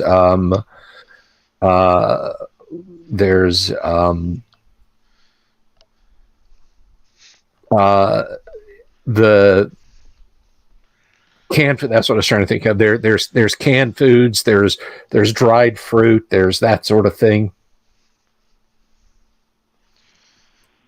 We can load up in the plastic tub Yeah, just we for don't wanna ease burn of that carrying. Right. Okay. Yeah, we're It- taking I mean, that and there- food. When you're saying cans, There is it jars that they filled themselves, or are they? Yeah, no, it's jars. It's not like cans from 200 years Okay, ago, right? Okay, yeah, all right, I understand. It's not the Jolly Green Giant going on there. No, but it's canned. It's canned as in they're preserving their own Canning, food. yeah.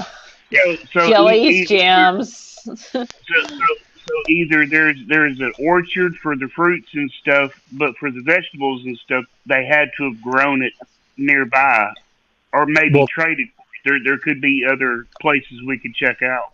No. There's just like the dried fruits and the canned stuff. There's no additional foods. So Oh, okay. Okay.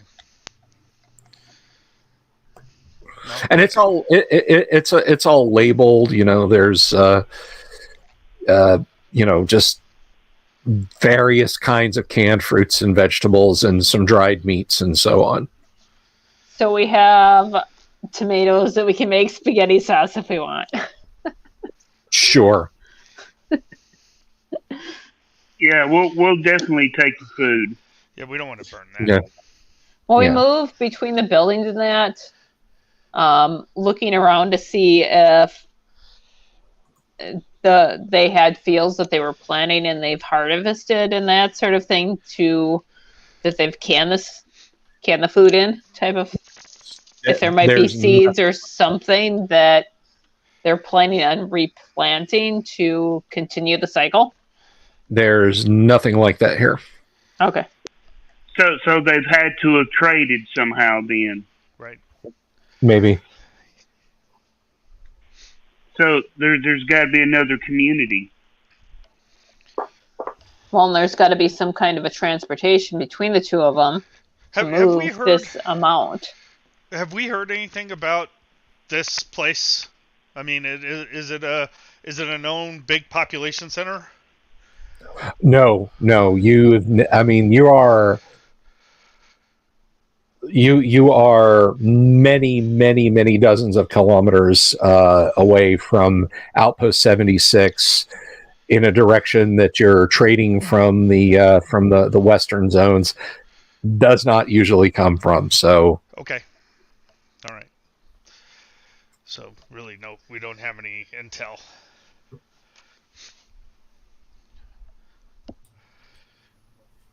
Well, I mean, I guess we'll pack that stuff up, put it in the vehicle, and then wander elsewhere. Yeah, Is, this is just a stop on the way to Atlanta. is there any other path from here that looks like they would have traveled to trade? Is there another worn path? I mean, not at a glance. You could spend a while trying to find something like that, but they could have come from or gone in any direction because it's just open terrain around this ruin.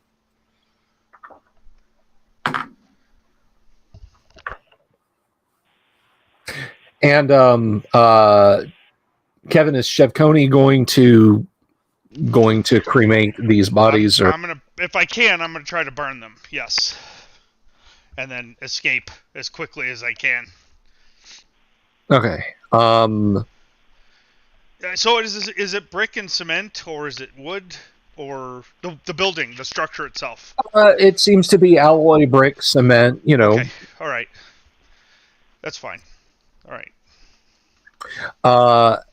Yeah, you have to focus for a while to get the fire going, and it is stuffy. The smell is extremely unpleasant, and because you get one going, then you get another going, and there's that's going to stick with you for a while. That's going to stick with you for a long while. Yeah. So, you, after, I'm going to say, let me see. I'm going to say it's an hour's work to get the fire going and sustained, so that don't Google this, kids. The wick effect basically gets going, so that you don't have to stand there and keep focusing. And damn it, 6d6 and not a single one came up, so nothing comes looking for you. That's While he's spending that hour cremating the remains, Bogo is going to try to figure out if there's a trade route from here. Like I'm looking for paths or carts or cart ruts or any sign of trade.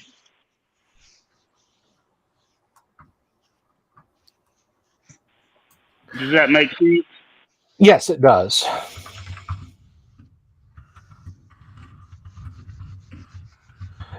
I was answering a question in chat there.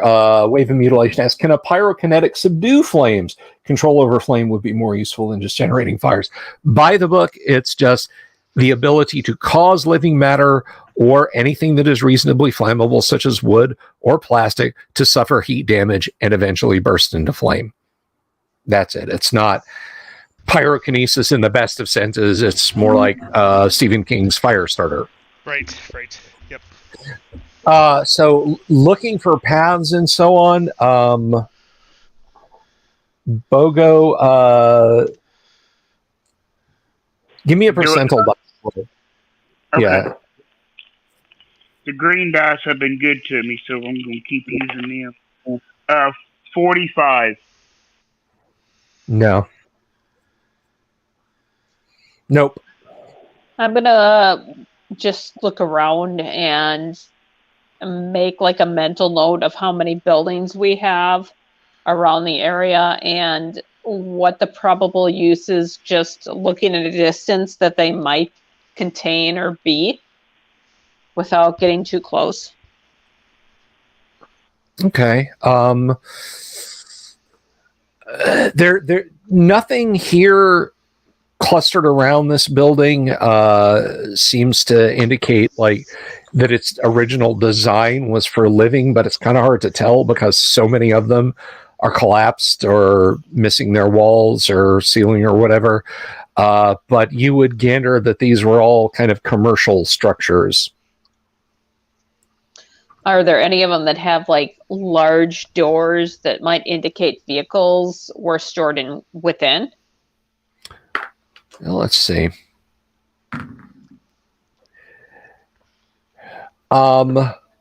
Maybe. I mean, there are some that do have like double and triple width doors, but I mean, you don't see possible warehouses or something along those lines that we'll see. You think you see something maybe couple 100 meters away that might fit the bill as far as a warehouse sized building. Okay. That would be what I recommend we investigate next. Should we maybe bring the car so it, just in case we have to make a speedy getaway, the car is right there with us and we don't have to run all the way back to the car? You think? I'll drive wherever you want. Let's go. Home, Jeeves, and through the park.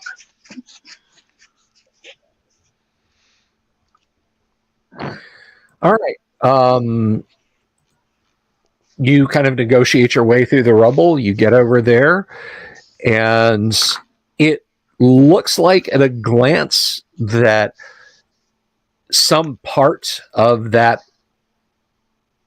ancient machine that the mutants were hanging from may have been ripped off and struck here because the roof of this place is largely caved in. Cool. Let's see.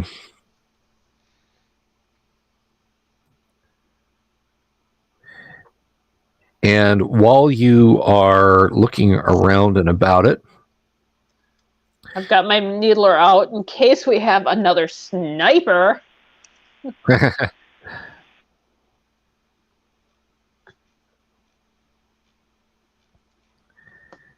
half a second. Let's see. Only half.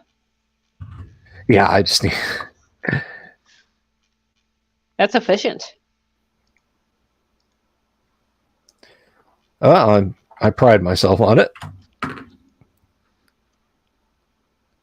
It's better than I could do. Terminators, paratroop on your location. Roll for initiative. Well, I wasn't going to do that, but that's way cool, so. No, you got to do like Star Wars sci-fi kind of thing, you know? Okay. Something in the ruin as your car pulls up begins to stir, and you hear a flapping as if from many, many wings. Numbers and Sapphire, you are not surprised, but rising up out of the dented roof, you see no fewer than 8 Blash. Radioactive moths. Are these a danger? Are they attacking? Are they just escaping? They, you know about Blash. They're large, like 2-meter wide moths that send out an intensity 18 radiation blast that can maim and kill. Yeah, well, I stopped the car. Okay. You don't have to roll initiative, but they are kind of starting to fly up, and they've definitely seen you. So, what do you wish to do? Shoot the shit out of them. Chipconio laser rifle these things. Yeah, we got at least 8 of them. Yeah. Yeah. This is bad news. Yeah, we need to get the hell out of here. You're driving. You want to take us out? Yeah. Well, that's what I'm going to try to do. I'm going to try to turn the car around and get the hell out of there, keeping them, behind us. Okay, you don't have to roll initiative. You can stay kind of a maneuver ahead of them, but give me a D10 roll. That would be me. That'd be you. Turn around and keep my 9. needler aimed out of the window in case they decide to follow. Yeah, it takes you a couple of it takes you a couple of maneuvers. The car's a little heavier, a little off center because of your extra fuel tanks, so it's not the smooth. Just put it in reverse and then hit it. We can do a Y turn, okay? Come on. So yeah, you're just flooring it as these things are coming in, and they're. Let me see. So they're 15. We're gonna say you guys. We startled them though. They were not expecting us.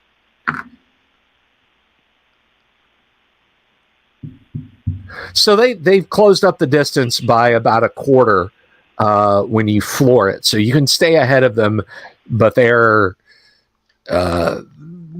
stay with you for a while.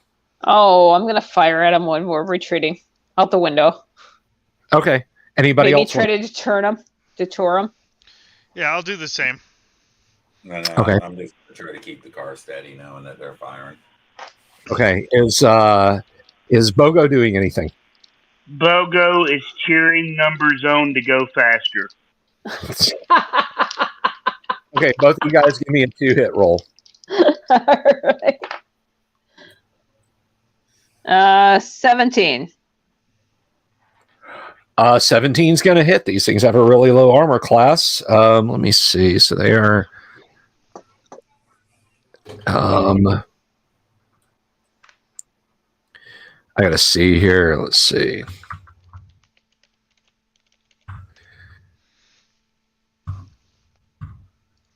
Find out exactly how many hit dice the Blash have. I mean, I'm using paralysis, not poison, so. That's fine. All right, so you rip one off. They are con of that. And that is a strength 14. Darn these tables. I could really use a GM screen that's got this stuff to hand. Here we are. Poison matrix. So 15, that is strength 14.